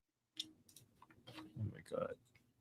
This is the Islamic Public State media, ladies and gentlemen. Yeah, so they're doing this on a regular basis now. On state TV, the blue side is the anti-MOU, anti-deal, anti-talking to the Americans. The red side is the pro-MOU, pro-negotiations, and they're having these debates on state TV. And you can see the guy with that is anti-MOU is like losing his mind, and the red guy is like, "Stop, calm down, use logic. Why are you getting angry?" So yeah. So, you know what's interesting? They're making the pro-MOU people. By the way, this is all staged. They go up there, they have their talking points, they know what their role is. the blue people, just we saw in the last video a couple days ago, right? They're like, MOU, talk, and they make them sound like lunatics. Like in the beginning of the video, look at the blue guy. شما بیخود میکنید. نه ما شما کاری نمیتونید نکردیم. منافع ملت ما رو بدید. حالا آقا با داد و بیداد که شما نمیتونید اینجا منطقتون رو منطق. Right, so everyone, it's all assigned role, it's all a show, and that's largely what's going on in the media right now. So that, yeah, I wouldn't say they know what they're doing and they're playing a role. I would say that the puppet masters know what they're doing. That guy in the blue genuinely is angry at the guy in the red. Like, he's being genuine, right? The game that is being played is not that they're in on it. The game that is being played is that let the people who are angry with the MOU go and debate the people who are defending the negotiations, so that we could show that we're being transparent and that we're showing some, and we're being honest, and there's open discussion about this, as a way to scare the public who hates the Islamic Republic, because these people in the red are going to come say certain things that the Islamic Republic is hoping that some anti-regime pro-toppling of the Islamic Republic people will just accept as the better alternative of the Islamic Republic. So they're using the guys in the blue, with the blue background, as a boogeyman to, like, oh, boogeyman, it's gonna come, it's gonna get you, it's gonna get you. The jihadi guy is gonna get you. So that instead of going with the jihadi durka stuff, we go with a new version, a rebranded new face of the Islamic Republic, which is, don't go with. So guys, there's three options. There's only three options left for Iran, right? The red and the blue and Pahlavi, right? So you either go full Durka jihadi Islamic rule minded, right? Or you're gonna have a new fake reform, what we call in Iran skin shedding version of the Islamic Republic. Skin shedding, we call it skin shedding because it's like a snake. Okay, it sheds a skin, but it's the same effing snake. Okay, it's just, so, or this, so that's the guy, that's the role of the guy with the red background. Okay, or this is the future of Iran, is either, anti-Americanism, anti-Israeli isolationism, command economy with the jihadi branding, or the same garbage anti-Americanism, anti-Israeli command economy, isolationism, but with a new and shiny branding of people who sound a little bit more tolerant and reasonable, right? Or you go topple the regime and bring in Pahlavi, right? These are the three options. So the Islamic Republic has correctly and wisely realized that these people's time is over. Like, there is no chance for them. Like, the guy with the blue background, their era is over. Like, we're not going to survive this if this is our branding, right? But we don't. But Pahlavi means it's the end of us. Like, Pahlavi means like we're going to die. If we go with Pahlavi, they're going to come and skin us alive, right? So we can't. Regime change is not an option. So it's either. So given that we know with the branding of these guys, the ones who are full jihadi aggression, like kill all the Americans and Jews mentality, that branding is not going to survive. And the Islamic Republic, if that's the face of the Islamic Republic, they're not going to see the next few years. They're trying to preserve the Islamic Republic by providing an alternative to the Islamic Republic, which is what the guy with the red background is supposed to do. It's a marketing tactic. The Iranian people are not falling for this, because this is why the Iranian people keep chanting Islah talab usulgara dige tamum majera. So basically, they don't trust the so-called reformers or the hard. So the hardliners is the guy on the right. The reformers are the guy with at the left. But the Iranian people are saying there is no hardliner or reformer. This is a trick. You guys are the same people. We don't want any of you. We want Pahlavi, right? So they want to go with the third option. They don't want this false dichotomy. They don't want this false limited option of the hardliners and reformers. They want to move past the Islamic Republic. But now the Islamic Republic is calculating that maybe, given that these people had a major uprising and I'm still here, right? So the Iranian people came out in the millions and they saw what happened. They saw that I killed tens of thousands of them. So maybe now they're going to reconsider. Maybe they're going to be like, okay, this is too hard. We can't do regime change. We were defeated. Let me give them the option again. Let me put this on screen so I could use this like as this man as like, okay, this guy's gonna eat you. This look at this monster. Look at this guy that is like full jihadi crazy. Like, oh, you don't want that, right? You don't want that. Yeah. Pick the guy. Pick the other guy. Pick the other guy. We could be like that one. Pick that guy. But the Iranian people are saying we don't want neither of you. We want to end you. We want you to all go die. We only want Pahlavi. And so does Derek. Derek's saying, I'm American. I don't understand what they're saying. They're two fleas on a dog. The dog doesn't care. The flea is there for itself and a general nuisance. We need to take a bath and take away the fleas. Exactly. There you go. Exactly. Hey, we should bring him on. We should bring him on. Did you guys understand that explanation that we just like? Did you guys understand?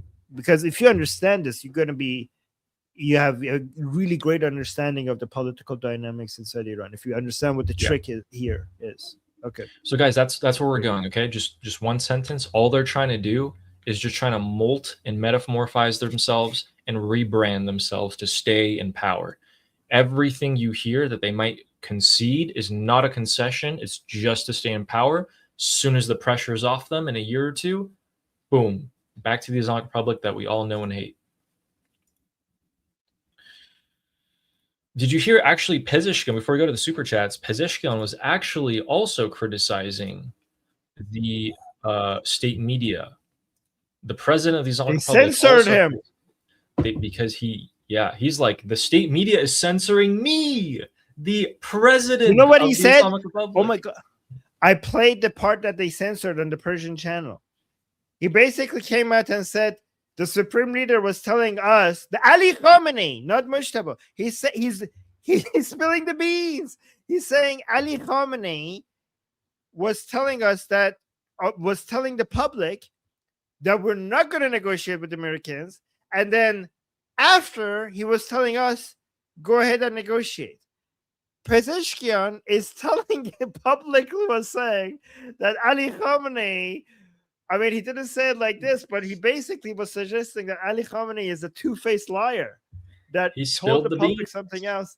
Yeah, he's spilling the beans, and the state TV censored him. Isn't it so great how incompetent this guy is with politics? Like it's so great. He just says all the right things at the wrong times. And with that, let us go to the super chats. Wait. Okay. Yeah. I need to use the restroom. You read them as I'll get if started. they're you get started. I'm listening. I'll be. So Kovet has become a YouTube member. Thank you so much for joining. Welcome on board. And Fleshy Interloper is saying Durud and Shalom, Javid Shah and Payande Iran. Excellent. That is an excellent super chat. Thank you so much, Fleshy. Hope the grandchild is going well. And Eli Goldman with the One Liberty Politics membership. Thank you so much. Appreciate that. Don B saying Zelensky and Ukraine has been taking out shipments in the Caspian Sea from Russia. Correct. And that's awesome. Zelensky was like, hey, I'm sick of the Islamic Republic and Russia working together. I want to show America some goodwill. I'm going to give, just like how Russia is giving Islamic Republic intelligence, I'm going to give the U.S. intelligence on Russia and Islamic Republic weapons shipments. So they actually went ahead and blew up some Russian ships, some IRGC ships that were going back and forth from Russia carrying weapons. I actually injured a couple of IRGC members while doing that as well. Excellent pickup, Don. Justin is saying Trump desperately wants a quote-unquote deal to end this. If he has to go If he has to go full war, he will, but he wants a deal more. Till I hear Ghalibaf is gone, Trump is still wanting a deal. If not, this would be over by now. Yeah, he is much more in favor of the diplomatic solution here. Here, remember, one thing we have to keep in mind is even if a deal is made, the blockade cannot be lifted again. I'm a strong proponent of the blockade not being lifted. If there's a way to get oil out with the blockade still in place, do it. But, oh man. But yeah, I actually agree with Justin here. Yeah, go for it. Okay, so even if that's true, let's say, for example, that's true. Trump wants a deal. Okay. Well, do you guys think that we're going to have a deal with the Islamic Republic, a deal that would be satisfying to the Americans? I mean, honestly, if we do get a deal, even if we do get a deal that is satisfying to the Americans, it would be the end of the Islamic Republic. It would be such a level of humiliation. It would break the regime from the inside. It would be the beginning phases of the end of the Islamic Republic. So either we're not going to get a deal and we're going to continue these military operations against the Islamic Republic, or if we do get a deal, it would break the foundations of the Islamic Republic to the point where the cracks will make the whole thing come tumbling down at some point. Yeah. Thank you, Justin. Here's the thing: people in our chat are so aware that even if a deal is made, it doesn't mean we're just going to leave the IRGC alone and everything's all good and dandy. They think a deal is literally just a very temporary way to still deal a blow to the Islamic Republic, which the MOU was. I mean, if we get a deal, which is very, very right now as things stand, doesn't look like possible. But again, anything is possible. But as of right now, it looks very unlikely. I'm just saying that the MOU, which wasn't a deal, has already broken the regime. So what is it? What does a signature on an actual deal?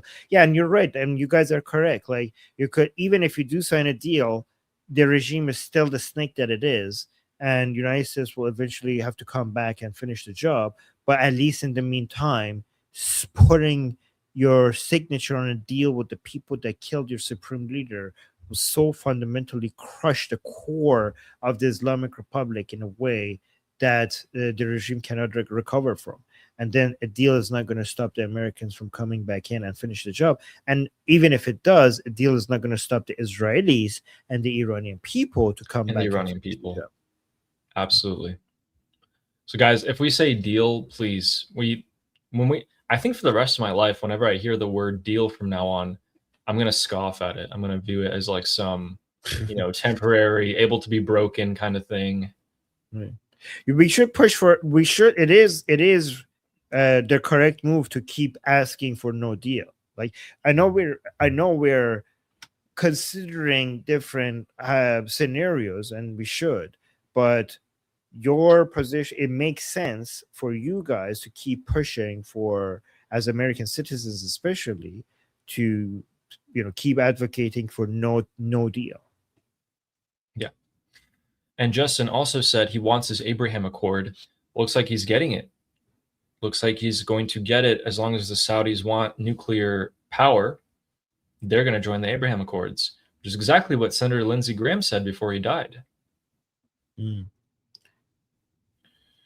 Thank you, Justin, for the super chats. Appreciate you. Canel said, is it true the U.S. is using the frozen assets to repair ships attacked by the IRGC, and China will help Iran until the end? Xi Jinping doesn't want China to see the Iranian people become free. Hello from Florida. Hello, Canel.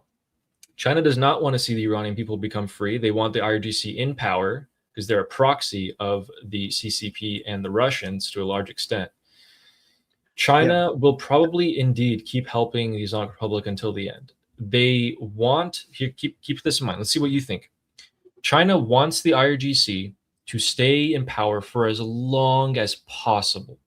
The reason is simple. The longer the US is tied up in the Middle East, the less time they have to deal with China in the Pacific. The Chinese have a bigger window to go for Taiwan and anything else they need to do. They don't want to face the brunt of the American forces in the Pacific. They want most of them tied down somewhere else.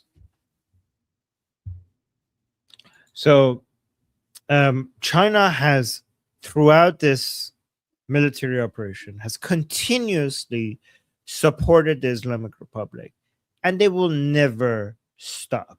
Okay, they will never stop, no matter what anybody says.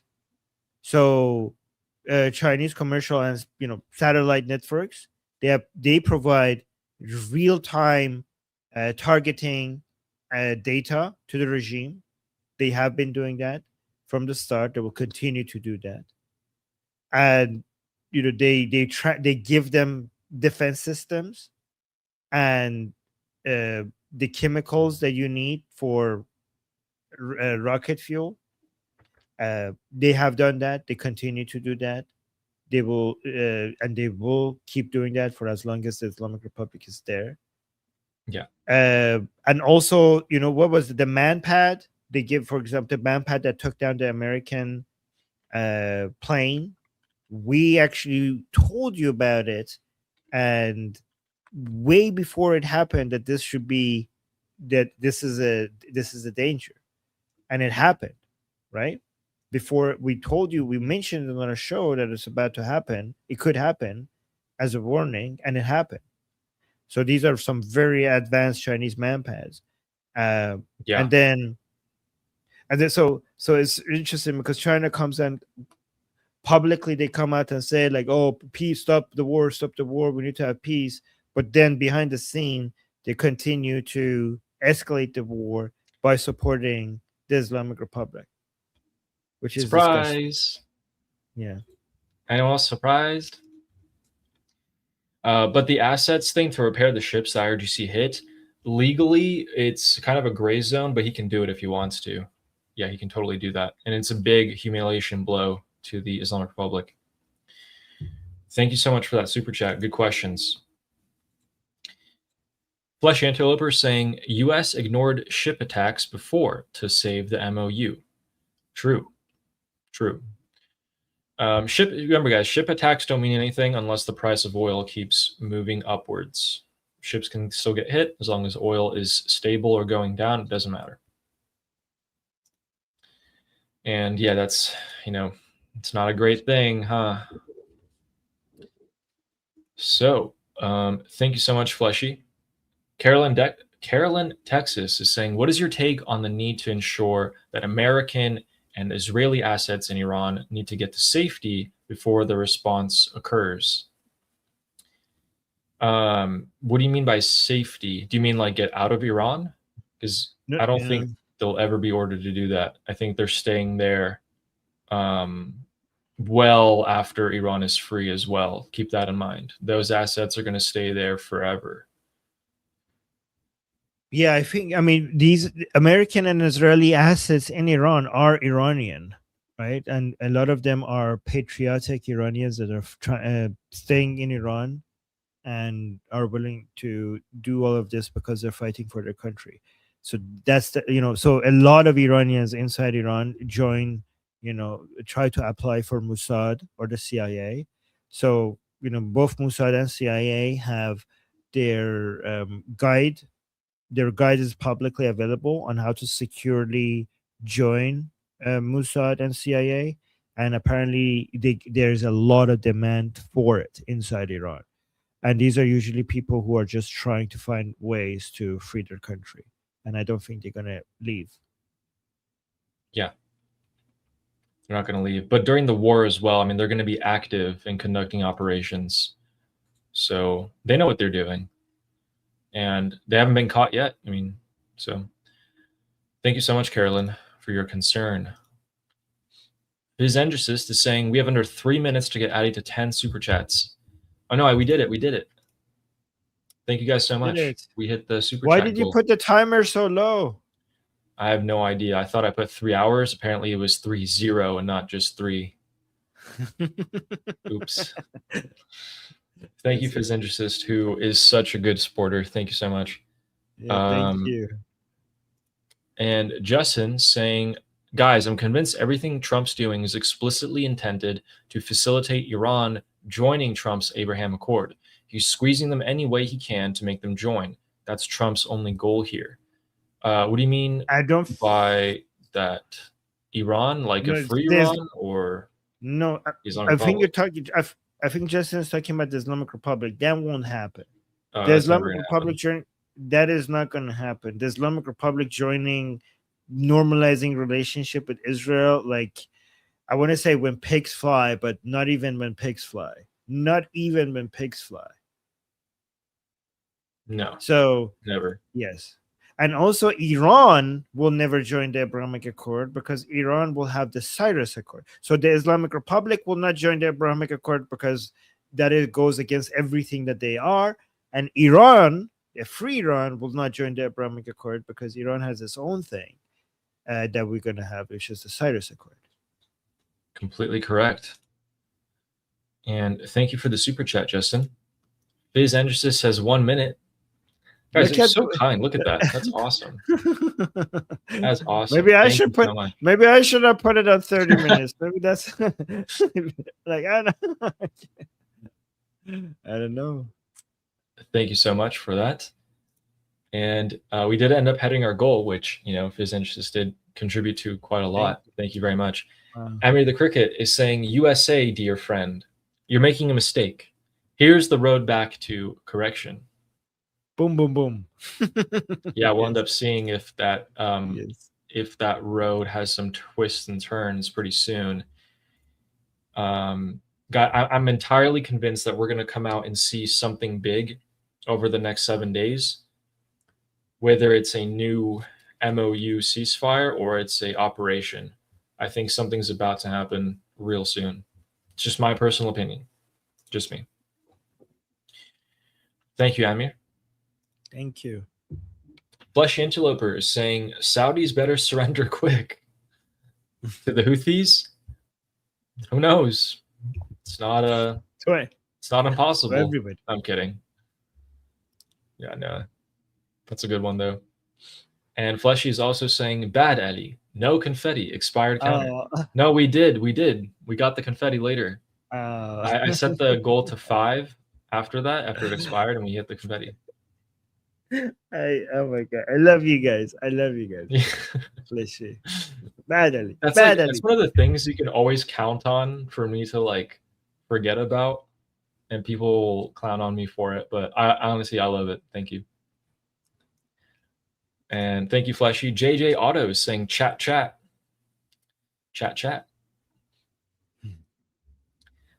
Thank you for the super chat. Thank you. Fleshy Interloper is saying sanctions on super chat scammer Ali. Help us, Scotty. I can't. I can't escape.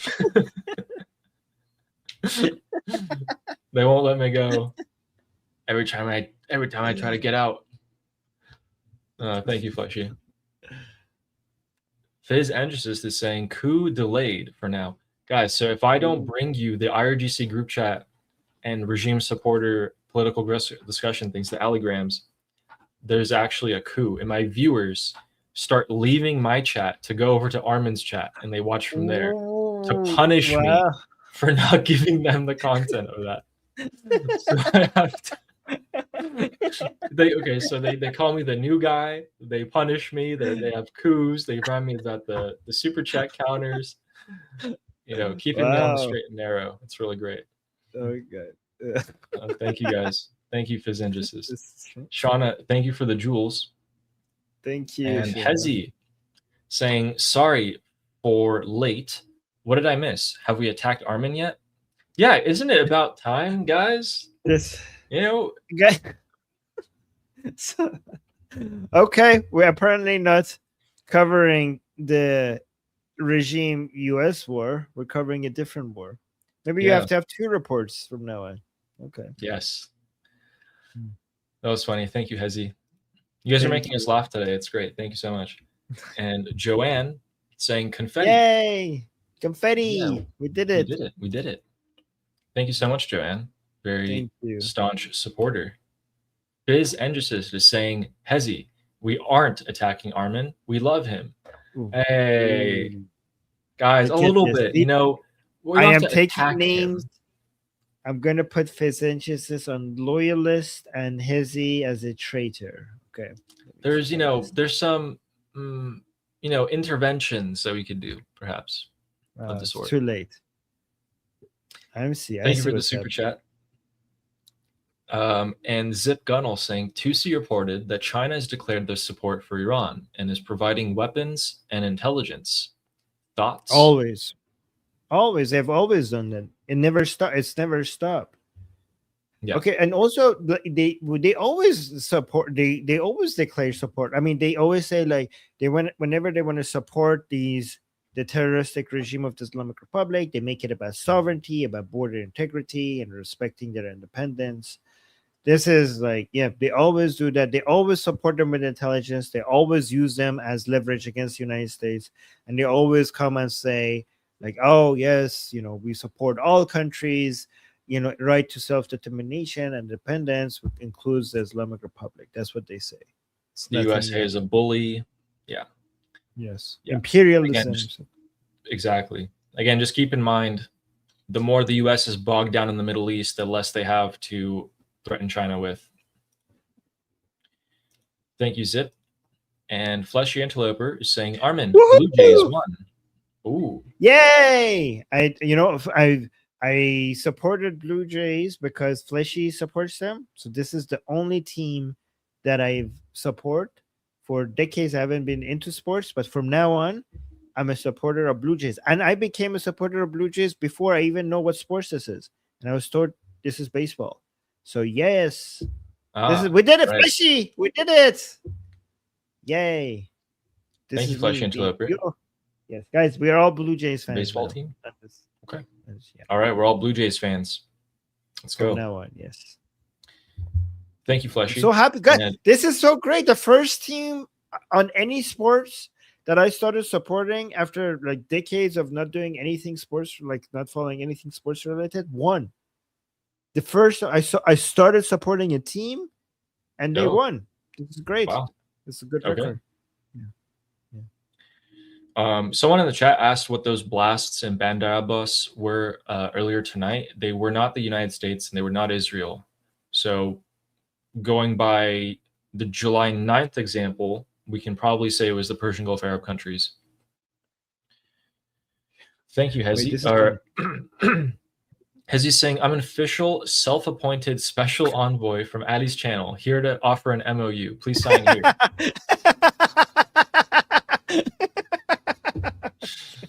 Okay.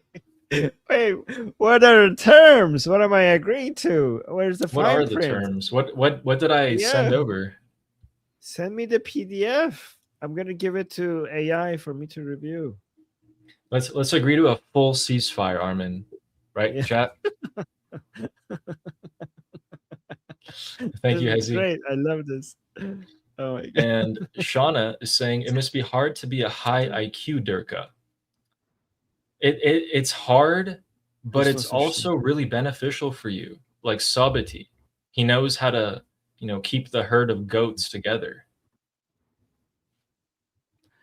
Yeah, I mean, I know what Shauna is talking about. They're like, how am I looking at all of these idiots?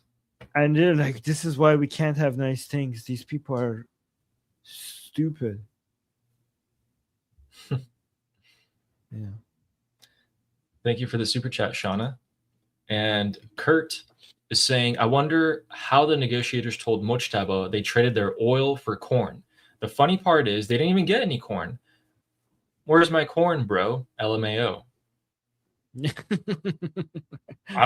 Maybe is Mojtaba awake? I mean, if he's awake, he's like, wait, so my dad, my wife, children, everyone I know died. And the money that we're making now is not even in our control. It's in U.S. accounts for buying corn. We didn't even get the corn. And it's being used to repair ships that we're hitting. Okay, cool. But imagine how humiliating that is. That first they said like, okay, you get to sell your oil, but you don't get to have the money. We get the money and you get corn. And like, oh my God, this is so humiliating. Fine.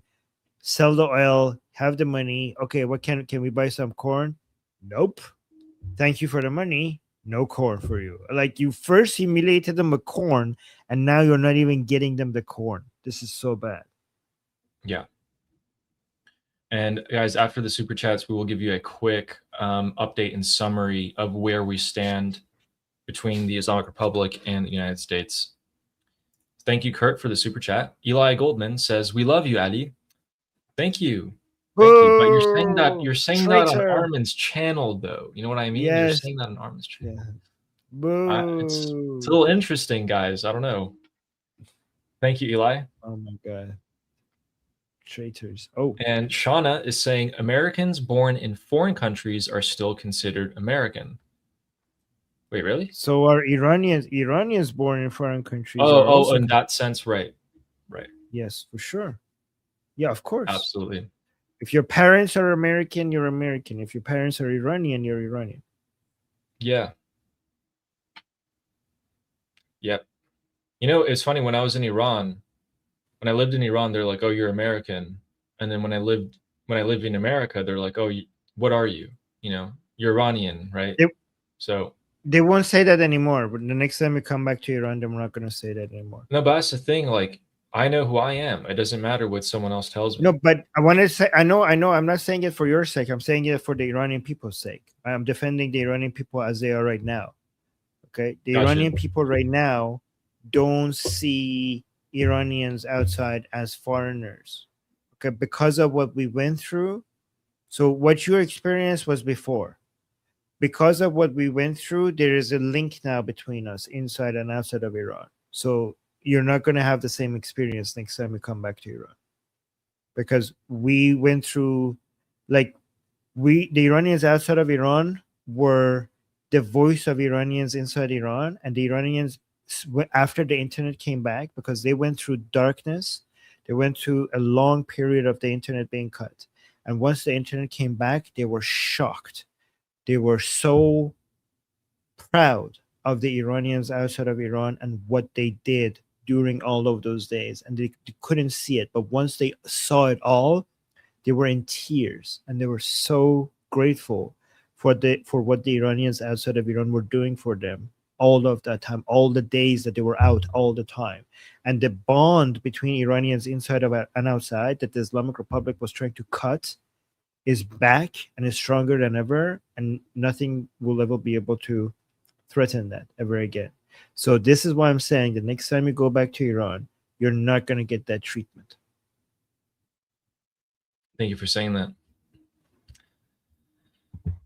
And thank you so much, Shauna. It's very kind. And Nehma is saying, "Now I know if I want to really rage bait Armin, all I have to do is insult Ali. Get him, Armin."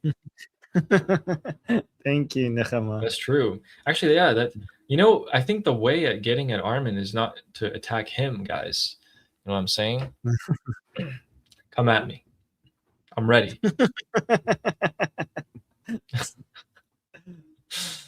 Thank you, Nehma. And Shauna says, Ali uses freedom units. I don't know what a meter is. International units are fake and gay. Okay. You made me do it, Shauna. You made me do this. Guys, not Americans. Okay, I know the Americans are not going to understand this, but look at this. Okay, which one of these makes more sense? Okay, this is the only thing the Americans are behind on, as you know, compared to the rest of the world. Okay, this is the American units. Look at this, inches. There's 12 inches to a foot, 3 feet to a yard. What the hell? 1,760 yards to a mile. What the hell are you guys doing? 16 ounces to a pound. Okay? Don't let me embarrass you guys on this one. This is what the Americans are using. But look at the rest of the world. Okay? 1,000 meters to a millimeter. 1,000 meters to a kilometer. Sorry, 1,000 millimeters to a meter. 1,000 meters to a kilometers. 1,000 grams to a kilogram. 1,000 kilograms to a ton. Look at that. Does that not make more sense? Look at how organized and pretty that is, right? This is what the rest of the world is using. This is what the Americans are using. Which one is a superior model? Okay, and look at this Fahrenheit and Celsius, right? Like 100. Look at the Fahrenheit. It's 180, 32 to 12. What are you guys doing? 32 freezing, 212. What is this? 0 is freezing, 100 is boiling, 100 between them. Easy peasy. What the hell is this mess over here with Fahrenheit? And look at the way we write day, month, year. Day, month, year. That's how we write it. The Americans month, day, year. Like what? What are you guys doing? Stop it. Join the rest of the world. In true American fashion, I'm just going to say I have no idea what you're saying. I just don't understand any of that stuff. Okay. Yeah, anyway. Thank you, Shauna. Freedom units all the way. Freedom units all the way. Thank you for the super chat. And James Moore is saying, just remember the old saying when it comes to Trump, never meet your heroes. Wait, which I actually would really much like to meet him and be like, hey, can you just tell me, just between me and you, I'm not going to tell anyone. What are you really thinking? Come on. Are you going to do it? Actually, if I had one, no, I wouldn't waste my wish on that. Dang it. If I had 3 wishes, I might waste my wish on that. Thank you, James. Also, James, who's your hero? Kind of wondering. RG Rappaport is saying, let's sign Hezzy's MOU. Let's not. I don't even know what the terms are.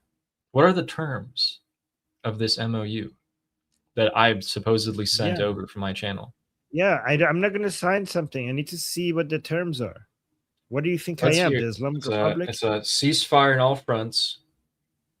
I get all of Armin's viewers. Oh my god. Yeah, I'm good with that. Yes. Thank you, RG Rappaport. Wait, before you go, Stefan is saying, Armin, what are we doing? Winning. Yes, you are. Yes, you are. Imagine how much more you could be winning, given that you're winning so much. Imagine how much more you could be winning if you measure things with some, if you were more organized, you had a more organized, clean system with measuring things, so you would be winning 10 times as much. But I mean, is the rest of the world winning, or is America winning? And does America have a different metric system? But is it because of that? Is you're winning because you're not winning? I think mathematics drives everything, and I think Oh yeah, okay, sure. The scientist here has not isolated all the other external factors. There are no external factors. We're absolutely comparing I thought scientists know that you need to basically completely isolate anything else that could be influencing your results. We just say we do, and in the papers we just say we do. Yeah. Okay. It's the result that matters. It's the result. Okay. And Steak and Beans, thank you for the super chat, saying the guy in the red is their Piss Morgan provocateur. And he's saying this guy. Oh yeah. Yeah. Yes. True. Yeah. Yes, he is. And the guy in the blue is made to look like a fool. No more talking. Fight. I mean, I wish they would take their own advice. They're like, hey, no more negotiations. Let's fight. Do it. Make it easier for us. Yeah, the guy on the blue side is basically helping us. The guy on the red side is the actual enemy that we need to be worried about. Yeah, very worried about. Yeah. It's pretty much the worst case scenario is the red side there.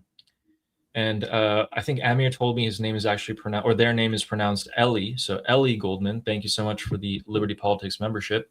Guys, also, please make sure to subscribe to both of our channels. There's Liberty Politics and Ali Samani. Make sure you're subscribed to both of them, whether you're watching on my channel or Armin's channel.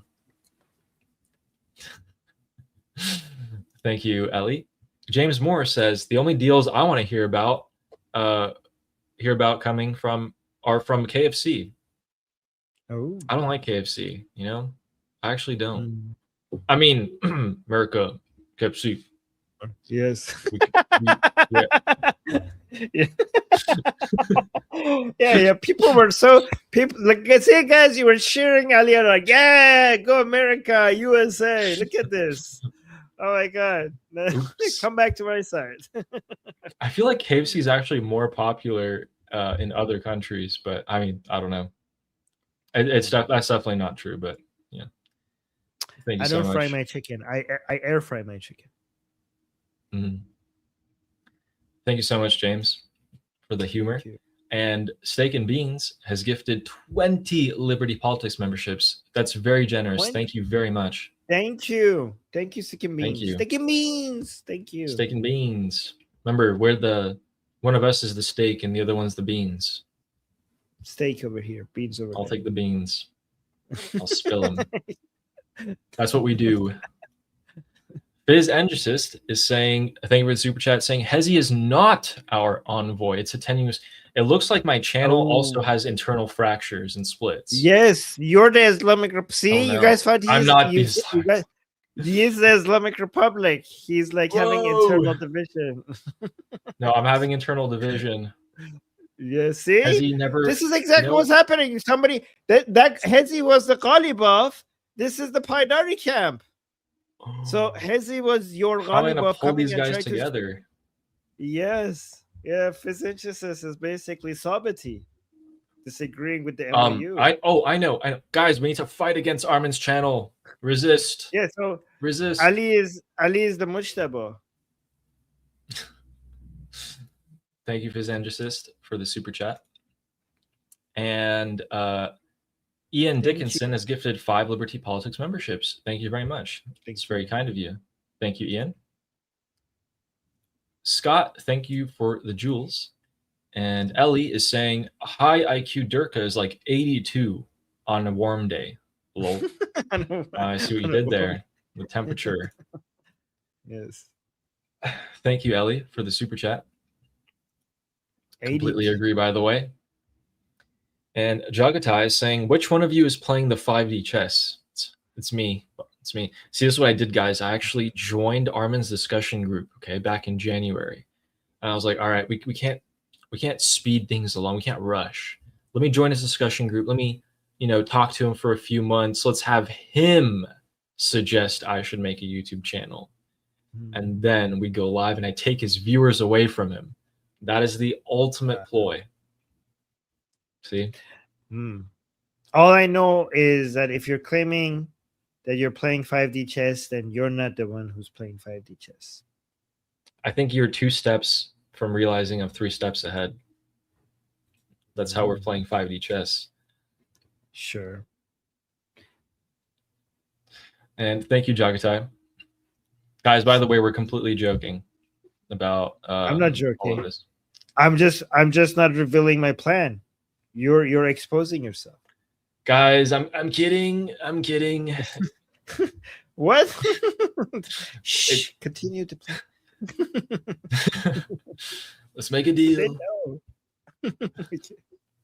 Ceasefire. Thank you, Jagatai. And Christian Evan Christensen is saying, hello, fellow BOMB Khamenei enthusiasts. You good?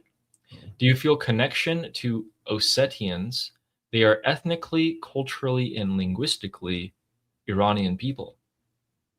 Ossetians. I've never heard of them. I never heard of them either. While you Google that, let me read the next one, which is by Ian Dickinson and is a super sticker. Thank you very much for your support. It's people like you that keep us going. All of you. Everyone watching, everyone super chatting. It is people like you who are not only letting us going forward with this, but also helping spread this awareness to more and more people. You are all active, and you should be able to tell other people that when the Islamic Republic fell, I had a part in it, because you did.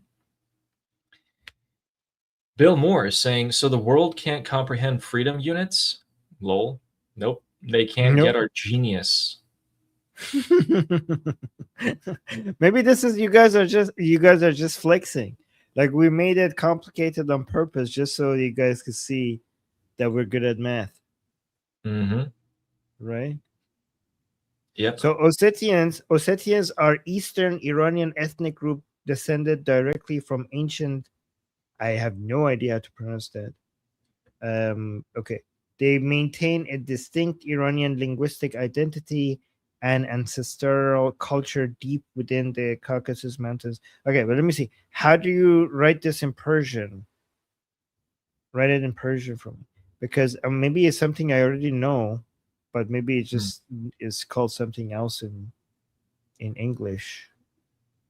Siha. Thank you, Bill Moore. Nope, never heard of it. Siha? Thank you. Siha. Oh, Siha. Oh, that just means Asian.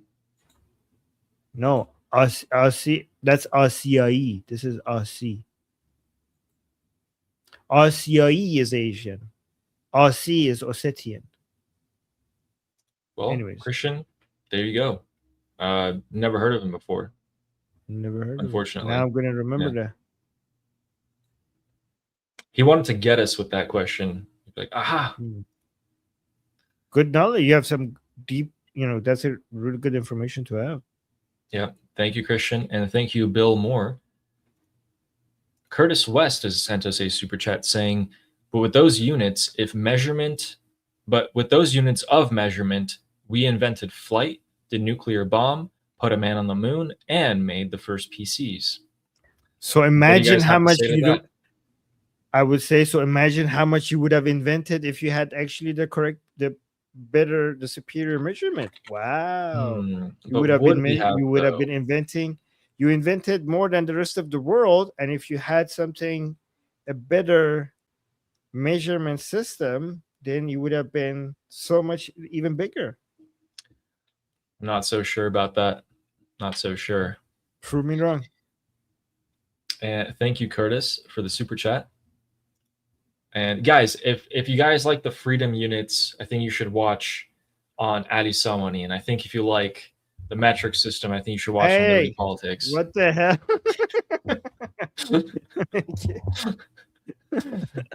And James Moore with the super okay, chat. How about this? If you like people that have an American flag right next to them right now to show, then you should follow me. And Ali, where's your American flag? Show me your American flag. Okay. So if you don't like the people that don't have an American flag right next to them to support the United States at any moment's notice, then don't follow Ali. Come over here. Okay, there you go. Dang it. There you go. Okay.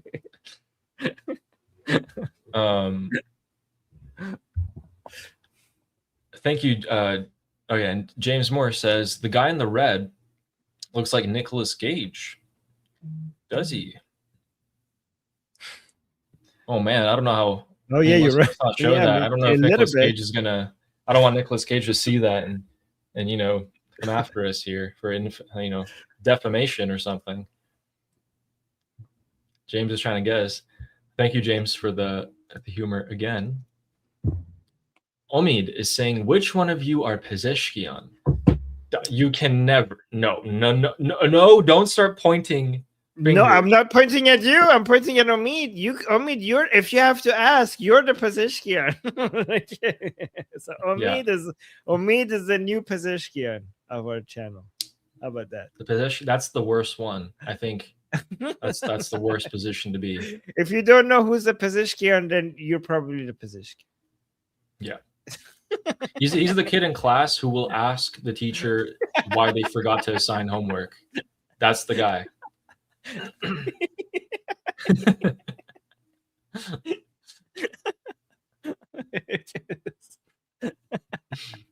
Okay. Sorry, I mean, okay. That's not what you would expect. That's not what he expected. But thank you for the super chat. And our next one is from Justin, saying, I agree that the IRGC will join the Abraham Accords when pigs fly, but I'm saying I don't think that Trump realizes that. He still thinks anyone will cave to a deal if squeezed hard enough. So even if that's true, let them. Okay, but that's Justin. I don't know if that's true or not, but even if that's true, then he's going to keep squeezing them, and we're not going to get a deal. We're not going to get that deal, and he's just going to keep squeezing them and squeezing them and squeezing them, and instead of getting a deal out of them, they're going to crap their pants from all the squeezing and die.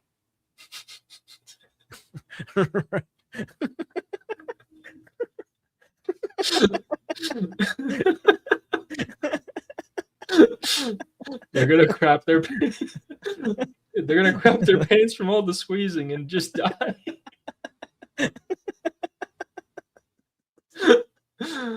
Oh man, that's too good. Okay, thank you, Justin. Who also said, and if they're squeezed hard enough and long enough. Long enough, yes. Gotcha. Yes, and long enough. Yes. Hard and long. Okay. Anyway, thank you, Justin, for the super chat. That was great. Cool. Okay. Thanks. Bye. Is saying, look, guys, me helping. Stroke my ego some more, Addy. Wait, what did I do? Oh, yes. You guys are helping, because the way that you're helping is you're spreading through, hopefully through the YouTube algorithm, just spreading our channel. The more people join, the more people learn about how the Iranian people are not the Islamic Republic.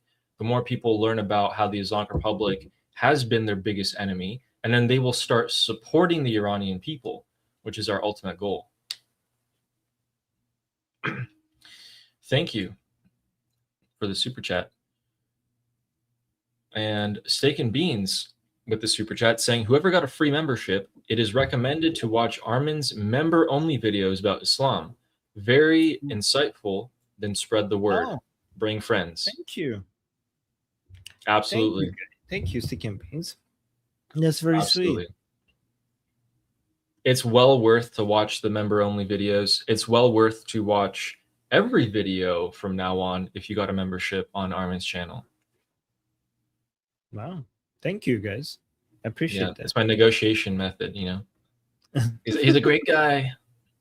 He's good. Very reasonable. Thank you, Steak and Beans. Evan Christensen is saying, heard Islamic regime is socially Islamist, but economically leftist with the state owning everything. Is there a ideological justification for this? Yeah, Armin's got this one. So the Islamic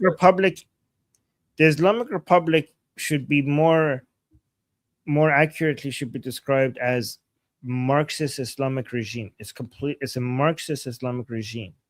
And it got its Marxist, like its command economy structure was inherited from the initial movements that caused the Islamic Revolution. So a lot of people say that call the revolution in 1979 the Islamic Revolution of 1979. But the more accurately, it should be described as the Marxist Islamic Revolution of 1979. It was years after the 1979 Islamic Revolution that the Marxists were removed.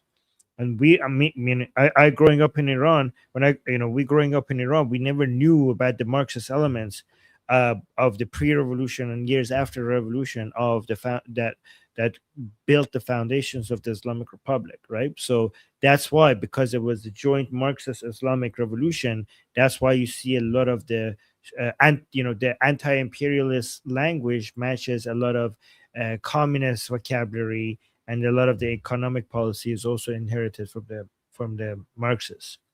But Islamically justifying it, I mean, they don't really have to justify it, because Islam doesn't have that much of a it has, but it doesn't have a strict detailed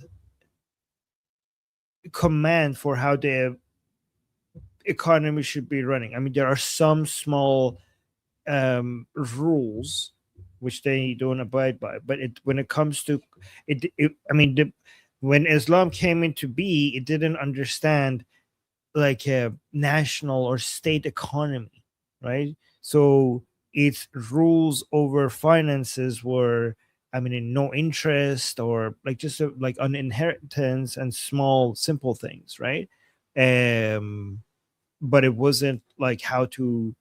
So therefore, Marxism fits very well. In fact, Marxism, the branding of the Marxism and the polarization of the world into black and white and anti-Americanism and seeing the weak as the victims and the right side of history. Like there's so much of Marxism that perfectly matches Shia Islam. So in Islam, Sunni Islam doesn't really work with Marxism that well. Like they tried, but it didn't really match very well. But Shia Islam is a perfect match with Marxism. Not so much the economic side of Marxism, but the whole dividing the world into the powerful evil ones and the weaker good ones, and then causing this class warfare between the weak against the powerful. That branding, that anti-imperialism, anti-Western branding, and the revolutionary fetish of Marxism is a perfect match for the DNA of Shia Islam. I mean, I could go into a lot more detail for why Marxism and Shia Islam are a perfect match, but that's just a basic version of it. I'm sure you have videos about that, actually.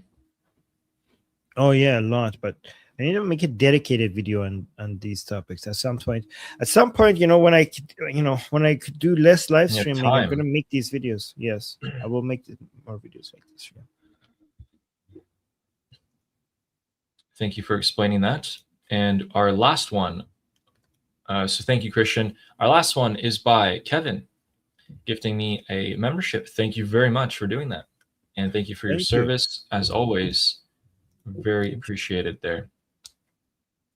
So guys, with that, a quick little summary. Right now, it seems like the United States is opting more for the diplomatic route by not striking tonight or last night. It seems like the Islamic Republic has to give a response to the United States soon. And if they're opting for the diplomatic route, it also tells me that the strikes we saw in the last 13 days reached their limit of effectiveness. This is as far as they go in hurting the Islamic Republic. The U.S. has found out the Islamic Republic doesn't really care if they lose the southern coast of Iran, and it seems like they're opting for a different strategy. Now, let's see what the Islamic Republic responds. And also keep in mind, this is the weekend.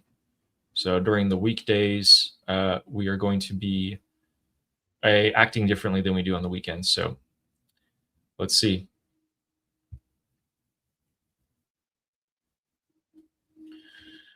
All right, I'm in. Is that everything? We're good. That's everything. Guys, you guys. Well, I just want to say I really love our live chat. You guys make this so much more fun. So thank you for being awesome. Just want to appreciate you guys. So yeah. Thank you so much. Okay. And thank you, Ellie, for all the great work that you do and all the time that you put into all of this before the show to make sure that we have good information.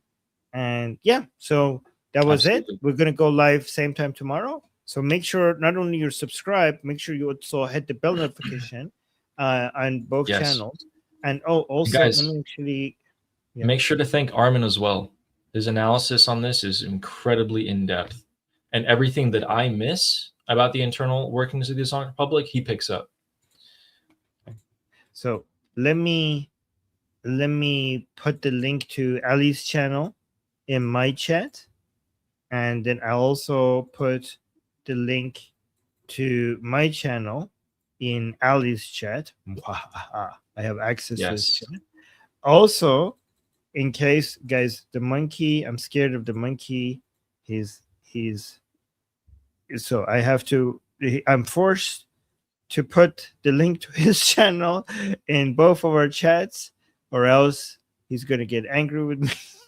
So angry monkey. I'm kidding. Love you, monkey. Love you, monkey. He's probably going to go live later. So going to go live after us, link. Yes. So I put the link to his channel as well. Go support him. And watch he's going to do. He mostly focuses on U.S. politics, right? Okay, so that was us, and we'll see you same time tomorrow. So make sure you subscribe and hit the bell notification and like our streams. The likes do genuinely really help, so thank you to everybody who's liking the streams, and we'll see you guys same time tomorrow. And until then, Israel Chai, Israel Chai, Slavo-Ukrainian, Slavo-Ukrainian, Cuba Libre, Cuba Libre, Long Live Long America, Live America, Javid David Shah, Shah, Payende, Payende, Iran. Iran. Wow.